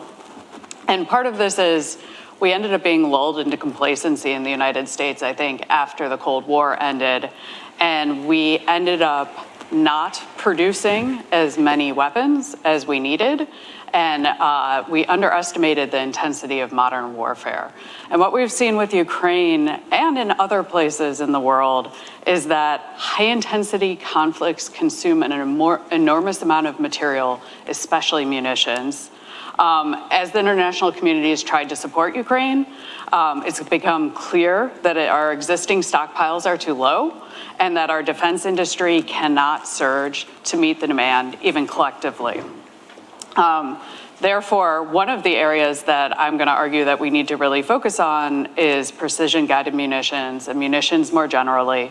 The other is drones, which is another topic near and dear to my heart. I just released a report last week, swarms over the Strait, and had one previously on Ukraine. And I think these are two areas where our industrial bases could collectively work together to help to improve both countries on the commercial technology side as well as the military specific technology side. So how did we get here? The Cold War ended. We had the brief, brilliant war in the Middle East with Operation Desert Storm against Iraq when it invaded Kuwait. And this convinced everyone that we had technological superiority and that you could use better capabilities, these precise weapons, to have outsized effects. And that we'd be able to win very quickly. And that you could win without actually having to defeat another country's army. And that's proven not to be true. If countries decide to fight, they can dig in for a long time, especially if they're great powers. And that is what the United States is focused on preventing from happening by preparing for it today. So as the U.S. with the 2022 National Defense Strategy really highlighted the threat from China and then the acute threat posed by Russia while recognizing persistent challenges like North Korea, Iran, terrorism, and is centered on finding a way to deepen integration, not just across domains and within our own forces, but with allies and partners. And a key part of this is industrial-based cooperation. And I think it needs to go beyond where we have been in the past in terms of simply having co-production agreements where we assemble weapons in each other's countries. We need to think about how we can leverage each other's strengths, compensate for each other's weaknesses, and also strengthen our supply chains instead of stretching them. And this will deepen our interdependence, but we've seen that we need to do this. You look at the world today. My boss and colleague, Richard Fontaine and Andrea Kendall-Taylor, had an article in Foreign Affairs recently about the axis of upheaval. You're seeing that aggressive states like Russia, North Korea, and China are cooperating, and that they are supporting each other in ways. So we need to actually, those who are opposed to aggression, support each other in very concrete ways.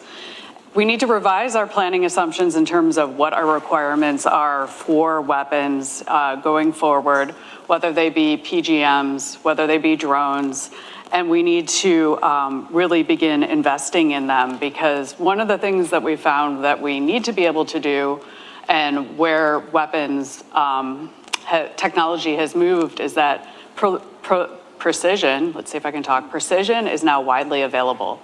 That's what you're seeing in Ukraine with drones. Cheap commercial drones are allowing the Russians and the Ukrainians to have very precise effects with unguided artillery. This is true across the world. We face problems with the Houthis in the Middle East and the Red Sea and the Iranian attacks. And these allies are trying to sap our inventories of air defenses, which are another type of key missile that we need to be investing in. So going forward, I really like this Piper, this resiliency idea that Jed mentioned. I think there's a dramatic need for deepening co-development of new technologies, co-production of existing weapons so that we can meet the demand for countries in the world right now, spanning different regions for weapons that are being used in Ukraine, but also the types that might be needed in the Indo-Pacific, and then shared sustainment. This is an area that's getting increasing attention, but is incredibly important when you think about increasing the availability of different weapon systems, and also a really strong signal of combined resolve that will strengthen the deterrence and give any of the states that might aggress pause to think about it, hopefully, so they never go down that route. That's all I'm there. Great. Well, interesting. Thanks for those framing remarks. It really does help us to kind of get our heads around why we're here today and what we want to talk about. Scott, I believe you have our first presentation. You can hit the clicker, and I guess we get to look at it over here. Okay, hopefully. First, thank you for the opportunity to come today and speak about our department's first National Defense Industrial Strategy. I think my colleagues did a great job setting the stage for why we needed this document and the need for, as we're saying, this establishing a guiding vision for our National Defense Industrial Base.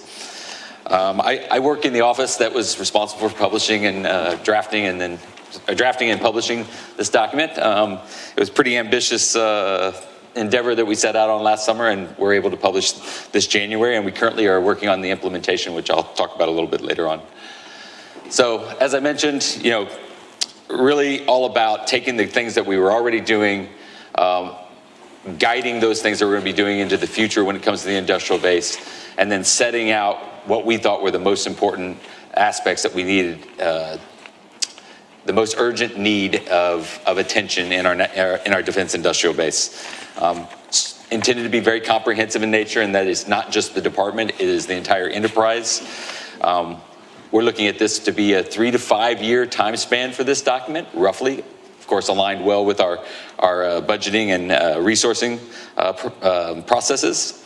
I will say also nested very well underneath the National Defense Strategy, especially in the building enduring advantage portion, really put lots of thought into how we enable those enduring advantages that are identified there, and then build on the idea that we can't do this alone. It's going to take cross government, cross international partners, our allies and partners, Congress, to accomplish the goals that we set out here. And part of it was also really trying to change the dynamic of the relationship between the department and industry from a very transactional to, this is about a partnership amongst us and industry. It's a partnership between our partners and allies industries, and that's the way we can receive we can reach the point of resiliency, capacity, and responsiveness that's needed in our defense industrial base. As I mentioned, I'll briefly talk to implementation at the end of the brief. Quickly, just to take you through, Stacey did a great job highlighting some of the growing challenges that we've identified and the atrophy that occurred to our defense industrial base over the past several decades. And that was really the focus of where we ended up on the 4 priorities that we did, namely resilient supply chains, the workforce readiness, flexible acquisition, and economic deterrence. From there, I'm going to take you through each of the priorities, but the idea was then to identify what actions are needed in the near future to counter those challenges and reduce that risk, and then also how we would then go forward in identifying what are the most pressing matters to inform resourcing decisions for the department as we move forward. So quickly, just an overview of the 4 priorities. I'll give you a moment to read that, but while you're doing that, I'll say is, these are in no specific order. We kind of see these as equal in importance. However, we're very cognizant of the fact that achieving effects in each of these priorities is probably not operating on the same time frame. Probably can make relatively quick progress in resilient supply chains. A lot of work to be done there, but action being taken already is making progress there. Whereas workforce readiness is probably more of a generational problem that's going to be needing solved both domestically for us, but also, as you heard our Republic of Korea counterparts say this morning, they have their own workforce challenges. And transitioning that workforce of the past of those dirty, dark, and dangerous jobs to the high-tech, high-end needs, the STEM needs that we have in our defense industrial base today. So as I mentioned, in each of the priorities, we broke it down into discrete actions that were identified as needed in our needed to achieve effects in these priorities. I will say, especially when it comes to resilient supply chains, as you heard Honorable Bush say this morning, the Republic of Korea already is a substantial is very substantial in its own right when it comes to its defense industrial base. And the contributions that we can make collectively between each other in this priority are probably the most applicable between the U.S. and the Republic of Korea. One, just an extra capacity in that we can identify gaps in each of our supply chains that we potentially could fill for one another. 2, Korea is unique in that it's one of the other nations that has a national stockpile of strategic materials, so joint or combined planning, at least considerations for that stockpile planning. When it comes to diversifying the supplier base, especially on new production methods, we need to take advantage of each other's advantages in advanced manufacturing and apply those advantages across both of our defense industrial bases. On the leveraging data analytics, I can tell you the department is extending substantial resources and time and doing a deeper dive into our supply chains. And there's probably an element of collaboration and cooperation that could be gained there by shared understanding of each of our supply chains and the global supply chain writ large. You heard a lot of talk this morning between Minister Seok and Honorable Bush about the importance of our partnership. The expansion of production and the increased resiliency across our defense industrial base and our military weapon systems. I would argue it'd be tough to find a more compatible, more interchangeable, more interoperability between your services and our services. And I think the opportunities to expand that even further are easily there, which goes into the foreign military sales process. Great opportunity for expansion of that, both from foreign military sales perspective, but also in direct commercial sales. On the workforce readiness, won't spend a whole lot of time here, but what I will offer is, although this is very much domestically focused in our strategy, there's nothing to be said that we could not take lessons learned, best practices across both of our industries and apply those into each other's defense industrial bases. defense industrial bases.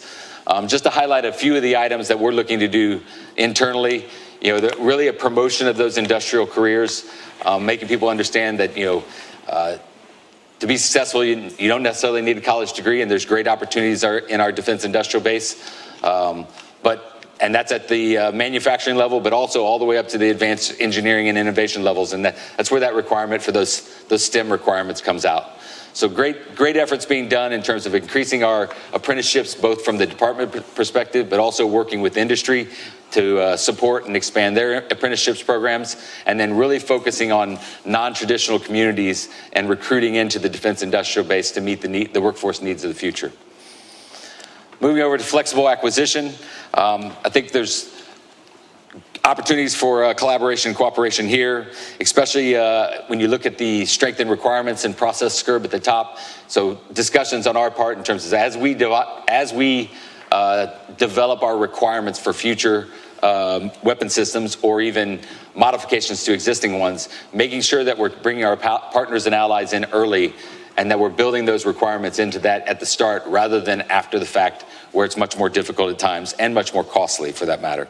It also, then on the back end, as you heard Honorable Bush say, when it comes to sustainment, building that in early also enables future sustainment of that. You heard me briefly talk about data analytics and expansion of data. So a lot of that is reliant on or dependent on the increased access to that data. It also goes to the point that they made earlier on intellectual property, and our ability to share and license that property is the only way we can really reach the production goals that are needed. Excuse me. And the last one I'll speak to just briefly is on broadening the platform standards.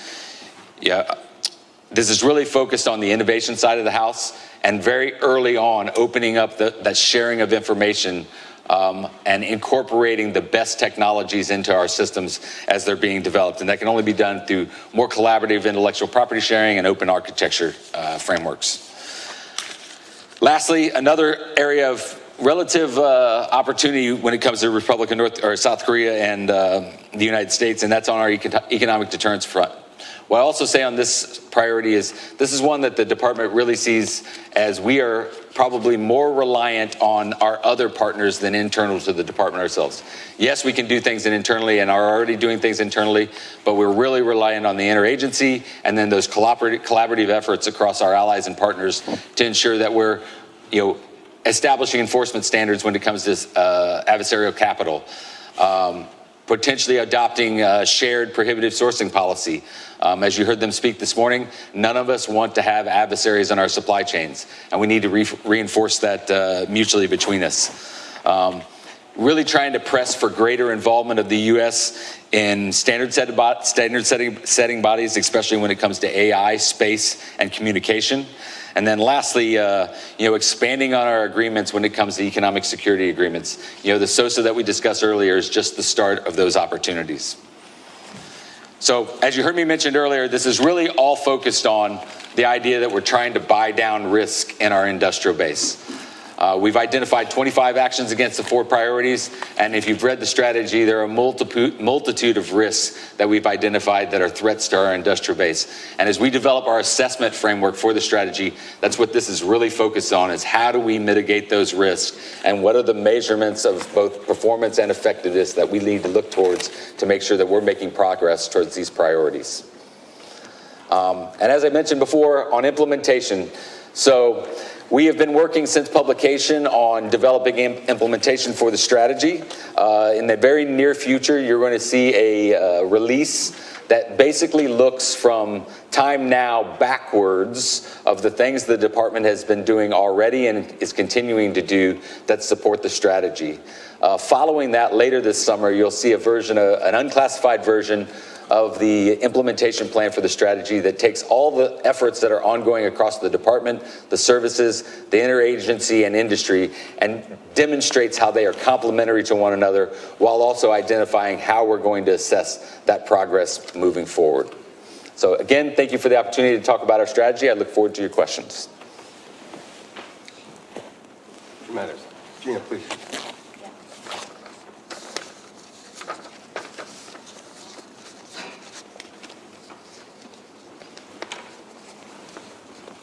Can you give us a second? She has it. There we go. Good morning, everyone. I'm Csis-Dapa, Director of Defense Industry Advancement Support Division at DAPA of ROK. I didn't expect to visit Washington, D.C. again after my family trip about 2 years ago, but I'm thrilled to be back in this gorgeous city, even though this is for a different purpose this time. It's truly an honor to be here today and give a presentation. I'll discuss the measures for Korea-U.S. cooperation to stabilize the supply chain of weapon system parts.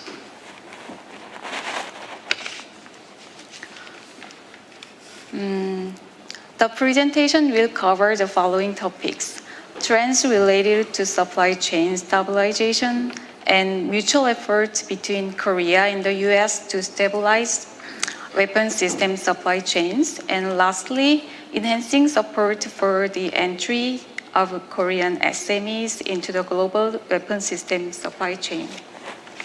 The first part is trends related to supply chain stabilization.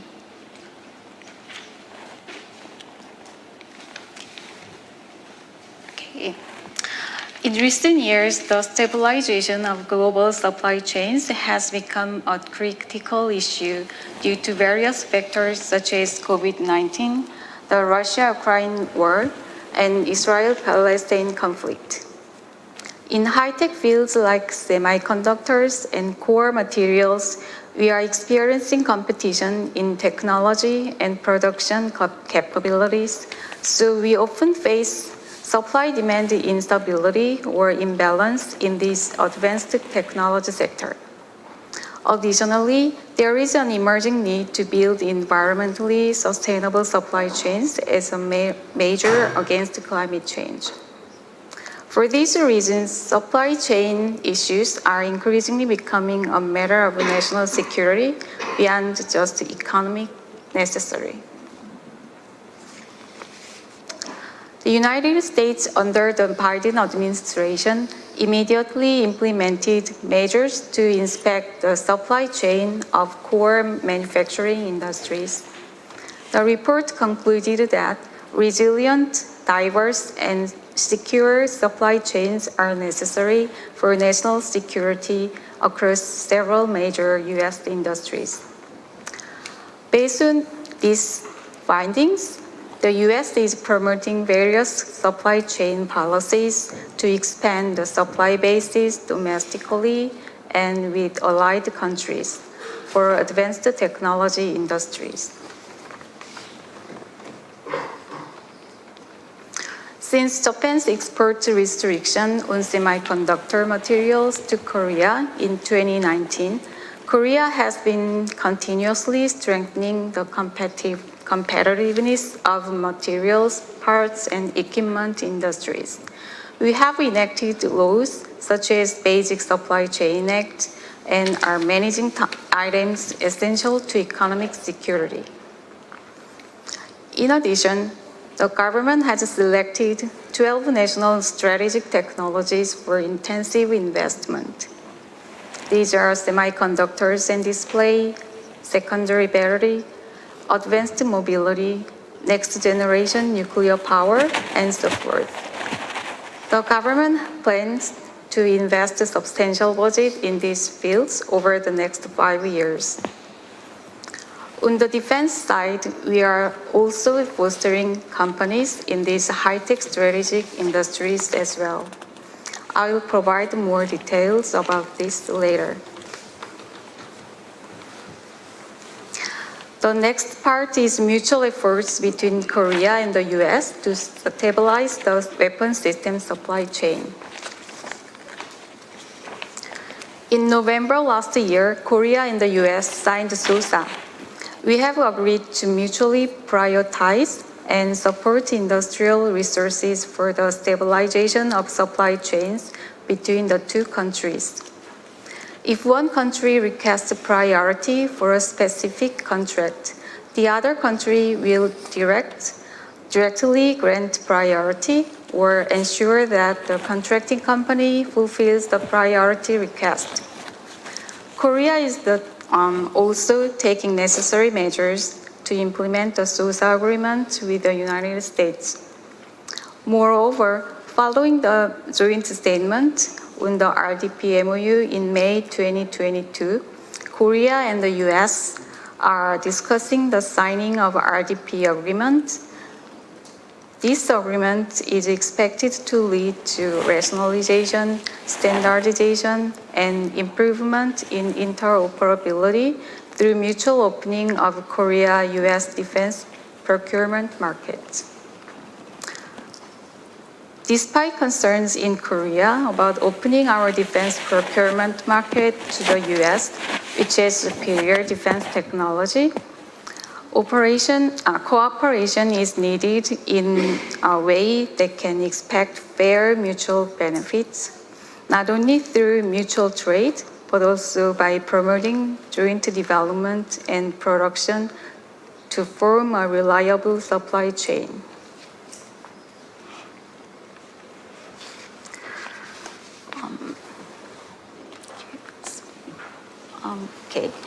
Furthermore, we are continuously working toward the third generation defense cooperation, which includes joint development, production, and marketing between Korea and the U.S. An example of this cooperation can be seen in the development of a hypersonic missile defense system in the United States, while Korea simultaneously develops related materials and component-level products.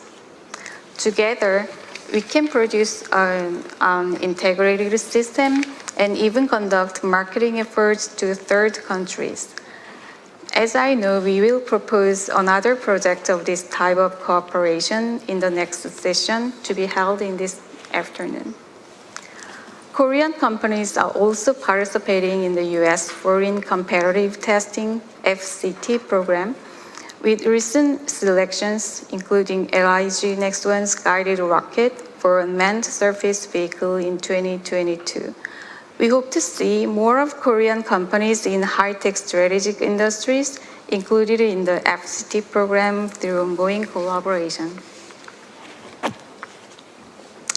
This picture shown here is from the 2022 FCT team to Korea.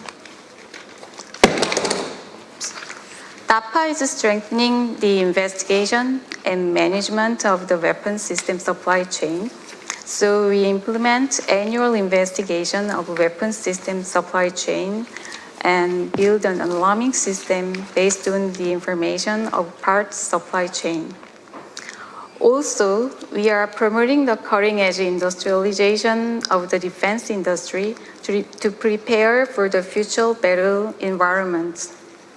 We have selected AI, drones, robotics, semiconductors, and space technology as the 5 major fields of high-tech strategic industries for intensive cultivation.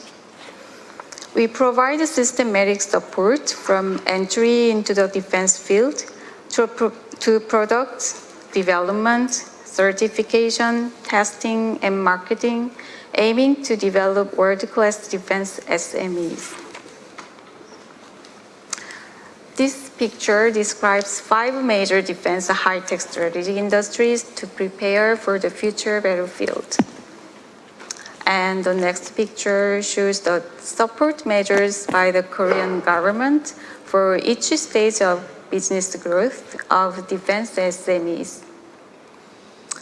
Lastly, this diagram illustrates various support programs by the Korean government to assist defense SMEs in entering domestic or international weapon system supply chains. The last part is enhancing support for the entry of SMEs into the global weapon system supply chain. The Korean government is supporting the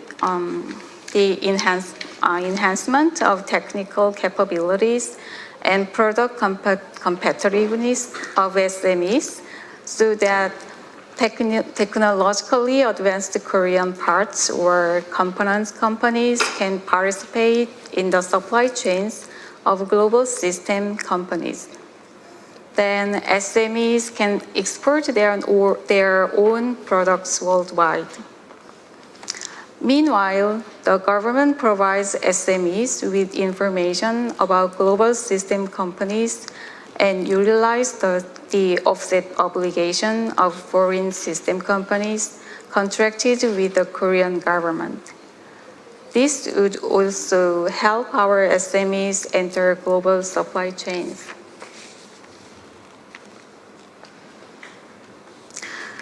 The Csis-Dapa project is a new initiative being undertaken by DAPA and CARIT.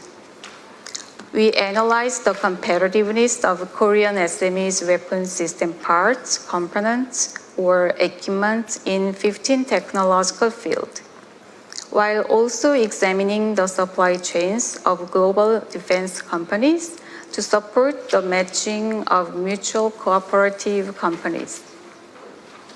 By utilizing the global biz matching system developed by CARIT, we will analyze and match companies and then create opportunities for Korean companies and global system companies to meet and conduct detailed discussions through events like Global Matching Day.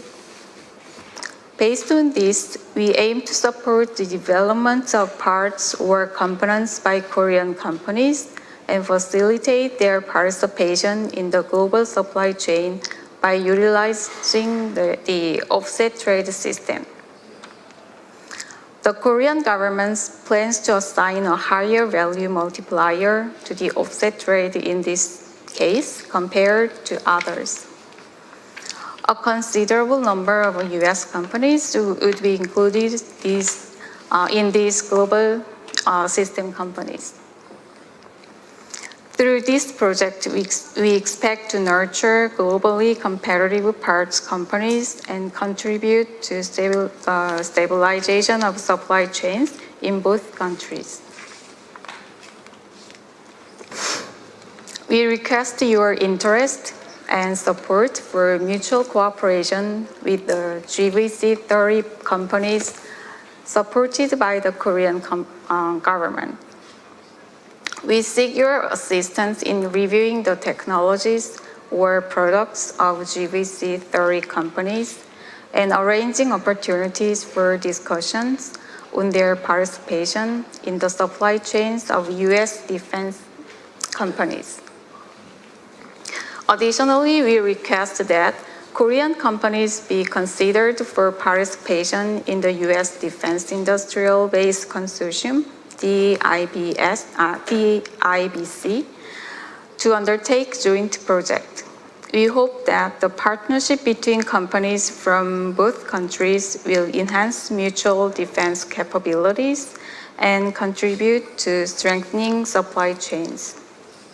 Furthermore, if you could set up a Korean pavilion and provide promotional opportunities, such as participation in the local programs at AUSA, for introducing the GVC-30 project and enhancing defense cooperation between our two countries.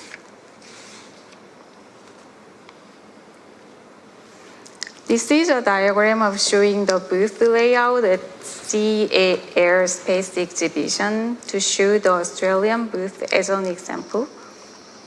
And these two pictures show many programs run at AUSA. We hope to see many Korean and U.S. companies meet and communicate in this wonderful setting, fostering close cooperation for a stable and resilient weapons system supply chain. It's all I prepared for my presentation. Thank you for listening. That's tremendous. Thank you so much, Jeanette. Han, if you would then go and please, and I think just so we have enough time to get a few questions in, if you could try to keep it a little bit short, and so we can get to it and make our 12:30 deadline. Thank you. 네, 감사합니다. Thank you. I am 승제안. As many people have emphasized, cooperation, resilience is very important because of the Ukrainian war. That requires a lot of consumption of weapons, and fast delivery was more difficult than expected.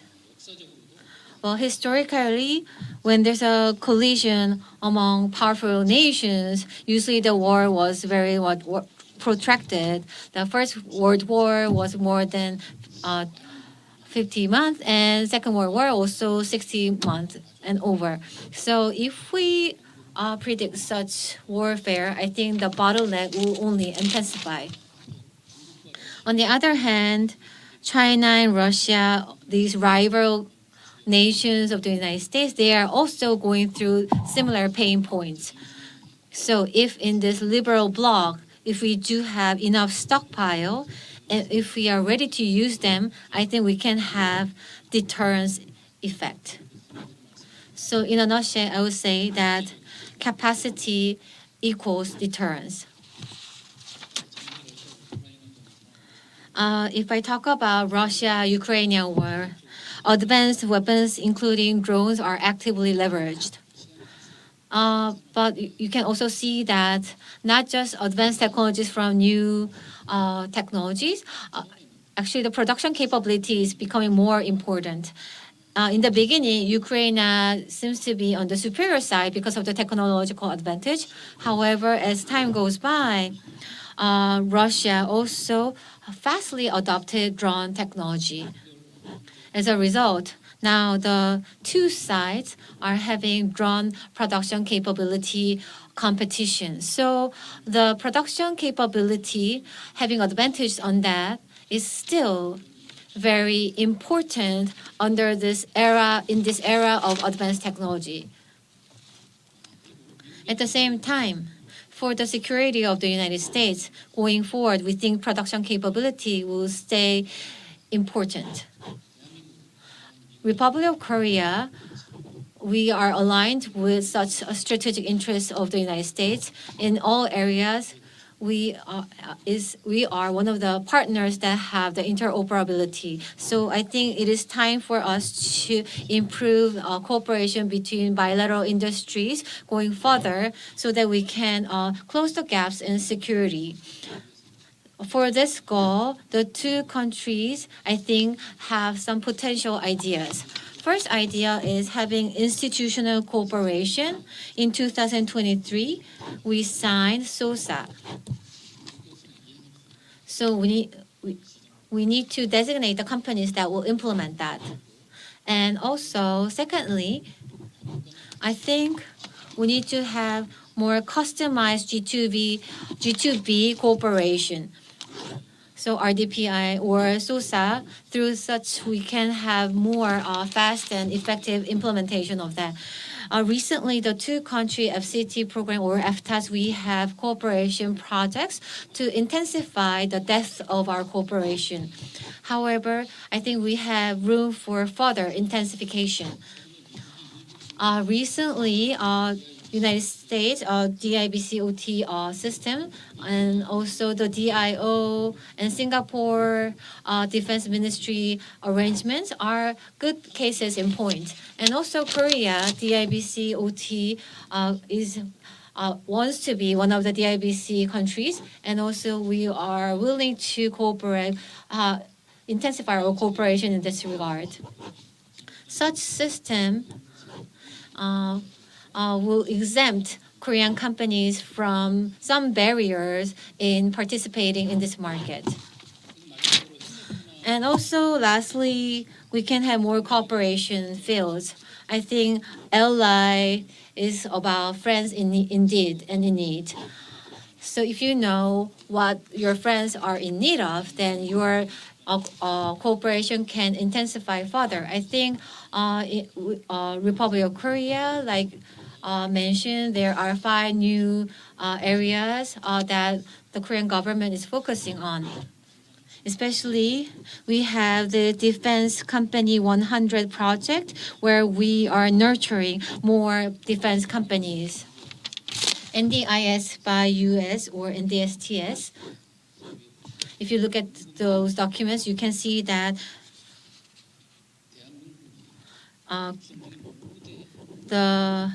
it overlaps a lot with the 5 major areas that Korean government is focusing on, which includes robotics, drone, and semiconductors.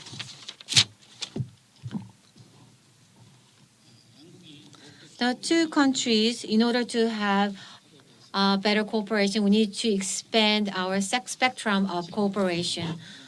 Recently, DOD, NDS or NDIS, through such documents in defense cooperation, it emphasized the importance of partner and ally countries. I think that will be the foundation of national competitiveness, and also it will be a good way to have deterrence against risk from enemies. Like President Roosevelt said, every machine, every arsenal, every factory. He said that. So all the defense companies need to exercise its full potential so that the United States can play the role of arsenal democracy. I think we need to add every alliance as well to his saying. Alliance is, I think, similar to football games. You need to play your role sincerely. Only then you can have success. I think the ROK-U.S. alliance, through such close cooperation, like in football, like Jerry Rice or Skip Young, we need to have such co-working. If we can do that, I think we can have stronger alliance even.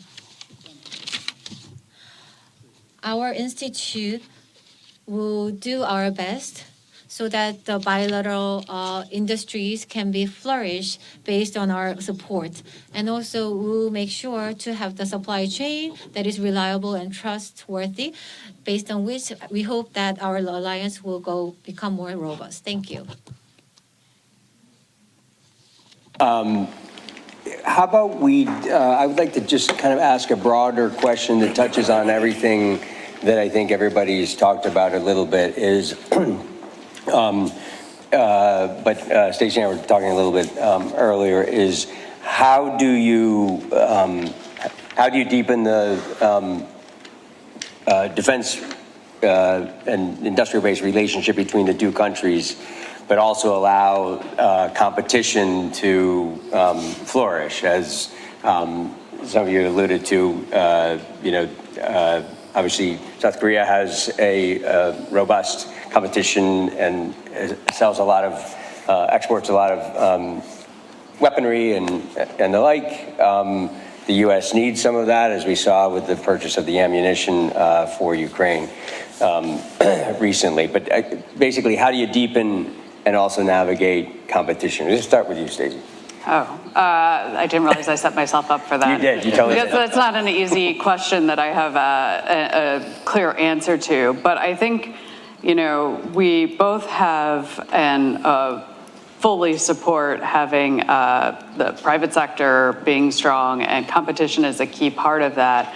I do think there needs to be some discussion at higher levels of government about whether there are different roles and responsibilities, like we were talking about in certain areas, and maybe aligning certain markets and certain capabilities and saying that's going to squarely be the focus of what you're doing, and we're going to focus over here so we don't duplicate too much. Though resilience is important and does require redundancy, right now it just seems like the need is so great that everyone can actually do well, because there are so many countries out there who are trying to bolster their defenses because they realize that they hadn't prepared adequately given the magnitude and scale of the threats that we face globally. Gina, do you want to try to answer the same question? How do you deepen the relationship while also navigating natural competition between the two countries? Yeah. First of all, in order to do cooperation, I think it's important to know each other. Well, in Korea, with GBC 30 project, we are leveraging global matching, biz matching system developed by the institute. Through that, we are trying to see the competitiveness of our companies and evaluate that. And we're also trying to see what the global weapon systems are in need of. So we're analyzing the needs as well. So we're looking at two pillars together to match the supply and demand. So our government is trying to do that. So the two sides need to be able to know what are each other's competitiveness and what are the needs of each other. Only then I think we can have more proper direction in our cooperation.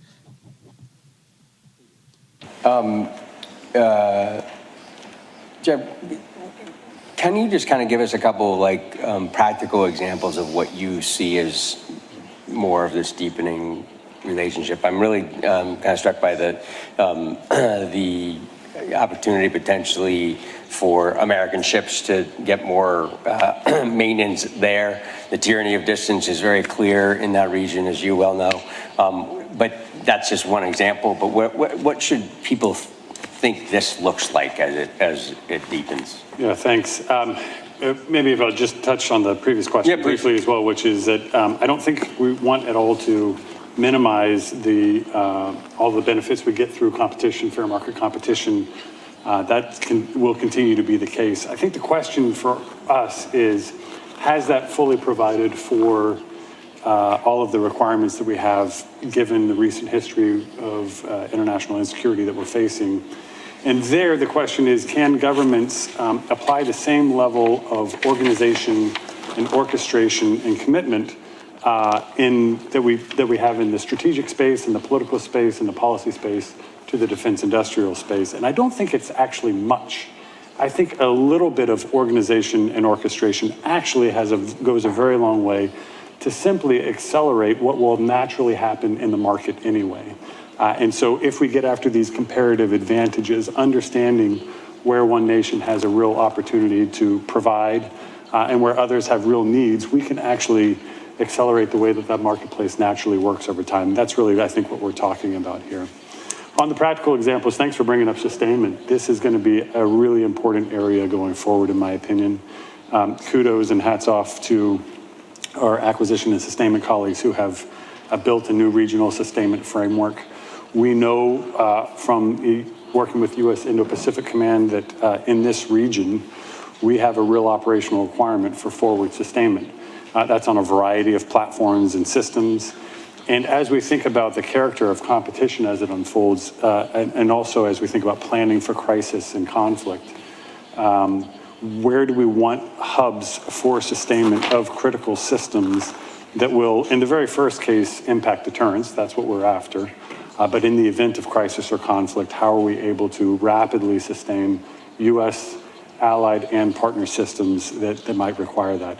So I think ports of entry, embarkation and debarkation, we need to make sure that they have the kind of capabilities necessary for rapid sustainment. Air hubs, missile hubs for sustainment.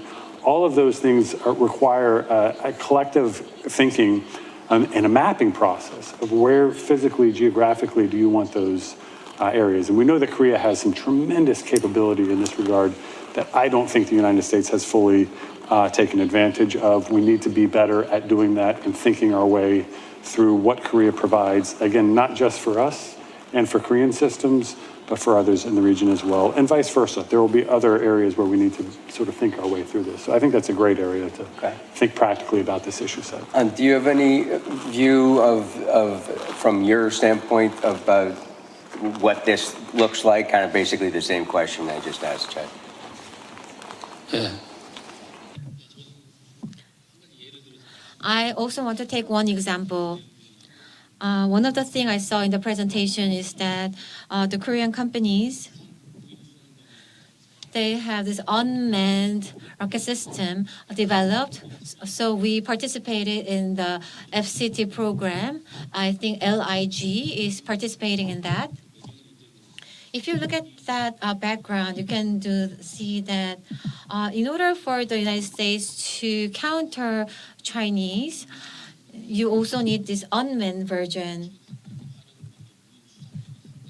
so that they can respond to the firearms of Chinese. So then we can also counter the main vessels of China later on. Usually they call it like distributed maritime operation. I don't know exactly in English. So I think you need a lot of unmanned watercraft. It's not only just to consume that, it also needs to have some power to combat. ROK 2.75, this ground rockets is now can be embedded in these unmanned watercrafts and supplied to United States. I think that kind of cooperation is possible bilaterally. In a few minutes, I want to grab one or two questions from the audience. But Scott, just I wonder if I could ask you to expand a little bit more on the resiliency issue. Nobody knew anything about this until COVID hit some years ago, and now we've got supply chain issues because of all these different conflicts or whatever. But could you give us one example of a challenge in this regard, like it's kind of a specific example, and then how you briefly see kind of the road ahead to kind of deepen or strengthen that supply chain? Yeah, I'll try. And I'll try and incorporate a couple of the different priorities in, because I think it's a decent example, and it gets at the adversarial sourcing, the fact that we have global supply chains. We saw the challenges that came out of COVID-19, whether it be because of distribution or production. And frankly, as you just alluded to a few minutes ago, the demand is such that lead times are just growing longer and longer. Right. So as a good example that we're working through right now is, as we look to try and remove, a good example is rare earth element magnets. Yep. As we try to remove them out of our supply chains, an area that China has a dominance in the market on, low cost, relatively low risk to our systems in terms of integrity or confidentiality. But when it comes to availability, at time of crisis, and you're already seeing it now with some of the tariffs that they're putting in place or export restrictions, we're being faced with greater supply chain restraint and leveraging all those capabilities globally amongst our partners who have some of the processing capabilities, potentially have existing mines that they're already drawn out of, that maybe those materials are being sold to China for processing. And these are long solutions that have to be put in place. But it gets to the solutions that we're getting after, as Han mentioned, in terms of DIIG OTA and that investment vehicle, to be able to target those investments towards the capabilities that are required to fill those gaps in the supply chain, whether it be way down or way upstream in the supply chain at the raw material, or even, as we were discussing earlier, at the component or part level and co-production. It doesn't have to be in material, end item co-production. It can be component, where we have. Stacy mentioned a great example earlier, solid rocket motors, where we have a clear need and a greater demand than we can meet. It's a great opportunity for our partners and allies to fill those gaps, and the Republic of South Korea is well postured to do so. Okay. Can I open it up to the audience in our last few minutes here, whatever? Who's got a good question? Sir. So, yeah.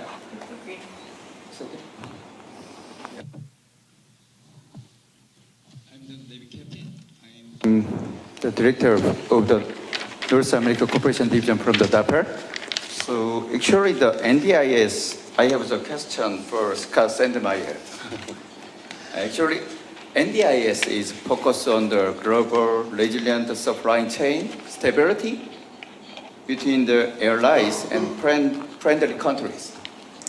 So as you mentioned in your presentation in advance, the U.S. will announce the NDIS implementation plan in summer. So I'm just wondering that we can find some details, the specific area, the industrial cooperation area between the U.S. and South Korea or another countries in the implementation plan? I could try and point out a few areas without letting the cat out of the bag. Of course, it's going to be organized under the framework of the strategy. So really working towards showing the complementary effects across these multiple programs that are ongoing in the department and the demands that we're putting on both industry and our partners and allies. The other aspect I will say is, and not giving it all away, but there are 6 implementation initiatives that the Secretary and the Deputy Secretary have identified as the items that they see most pressing, urgent, must be addressed, and they expect our components to come back and tell them how we're addressing them and how do we address them in the future. To not go into strict detail, but you can, understand that one of them would be focused on the Indo-Pacific region and what are the aspects and the operational requirements that are needed, adjustment in the defense industrial base to meet those pressing needs. Areas that you see in the strategy but are echoed in the implementation in terms of greater cybersecurity of the defense industrial base. And not only our defense industrial base, but our partners and allies, because if we expect to share greater intellectual property, we got to make sure that it's assured protection of it. So those are just 2 examples that you'll see. But honestly, within days, you will probably see the, as I mentioned, the backward-looking report. No promises, but it's already in staffing. And then towards the end of the summer, you'll see the unclassified version published. Anybody else have something burning they'd like to ask? We'll wrap up here in a minute, but it's kind of an obvious question, but I am interested in maybe brief responses from anybody who wants to jump in, but just, the subtext of all of this, as I say, most recently are these conflicts, particularly Ukraine, but also in Gaza. Excuse me. What has South Korea learned from those conflicts in terms of the need to strengthen all the stuff that we're talking about today? But what have you learned in Seoul in the context of those conflicts? Gina, go ahead.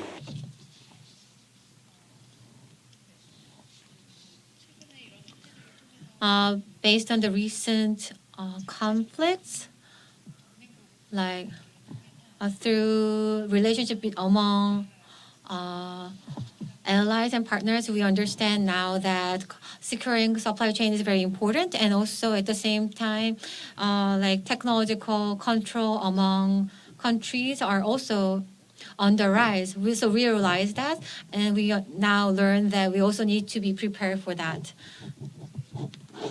So among the allies, in cooperation, of course, they'll put their interests as top priority. However, at the same time, we also need to share their own strength with each other so that they can contribute to each other's growth and development. And under such a circumstance, we think that we can have more synergy. And also, we can have more broader perspective in this cooperation to have more effective and faster progress. For example, in case of United States, in advanced areas, United States have strength, and South Korea, not only technology, but also we do have strength in our production capacity. And also we do have some areas with technological strength. So if we can share that together and for our cooperation, I think that will be great for our success. And I think that will be the right direction for cooperation. And we also need to be prepared for that. That's one of the lessons we got. Actually, a great way to conclude, but I mean, anybody else want to jump in along those lines? Maybe I'll just fully endorse this comment, which is that the greatest lesson coming out of the conflicts we have is that friends matter, alliances and partnerships matter, aggregation of political commitment all the way down to material issues, operational understanding matters, and that has to be shared fluidly, quickly, responsively to any of the emergent crises that we face. And there's a ton of lessons, maybe just one more lesson, which I think came up earlier, maybe Stacey in your comments, was that mass still matters as well. So in the age of precision, in the age of innovation, mass still matters. And so how do we couple those, the precision and the mass in a manner that really complicates the adversary's defense calculations. And I think that's really where we're on the cusp of right now. When you combine the alliance and the partnership aspect with mass and innovation together, I think the opportunities are just really terrific, particularly in the Indo-Pacific region. And so we're going to do everything we can to try and generate within Washington's instruments of power the ability to go and prosecute those opportunities and get after them as quickly as possible. Sounds great. Please join me in thanking our panel, and everybody have a great day.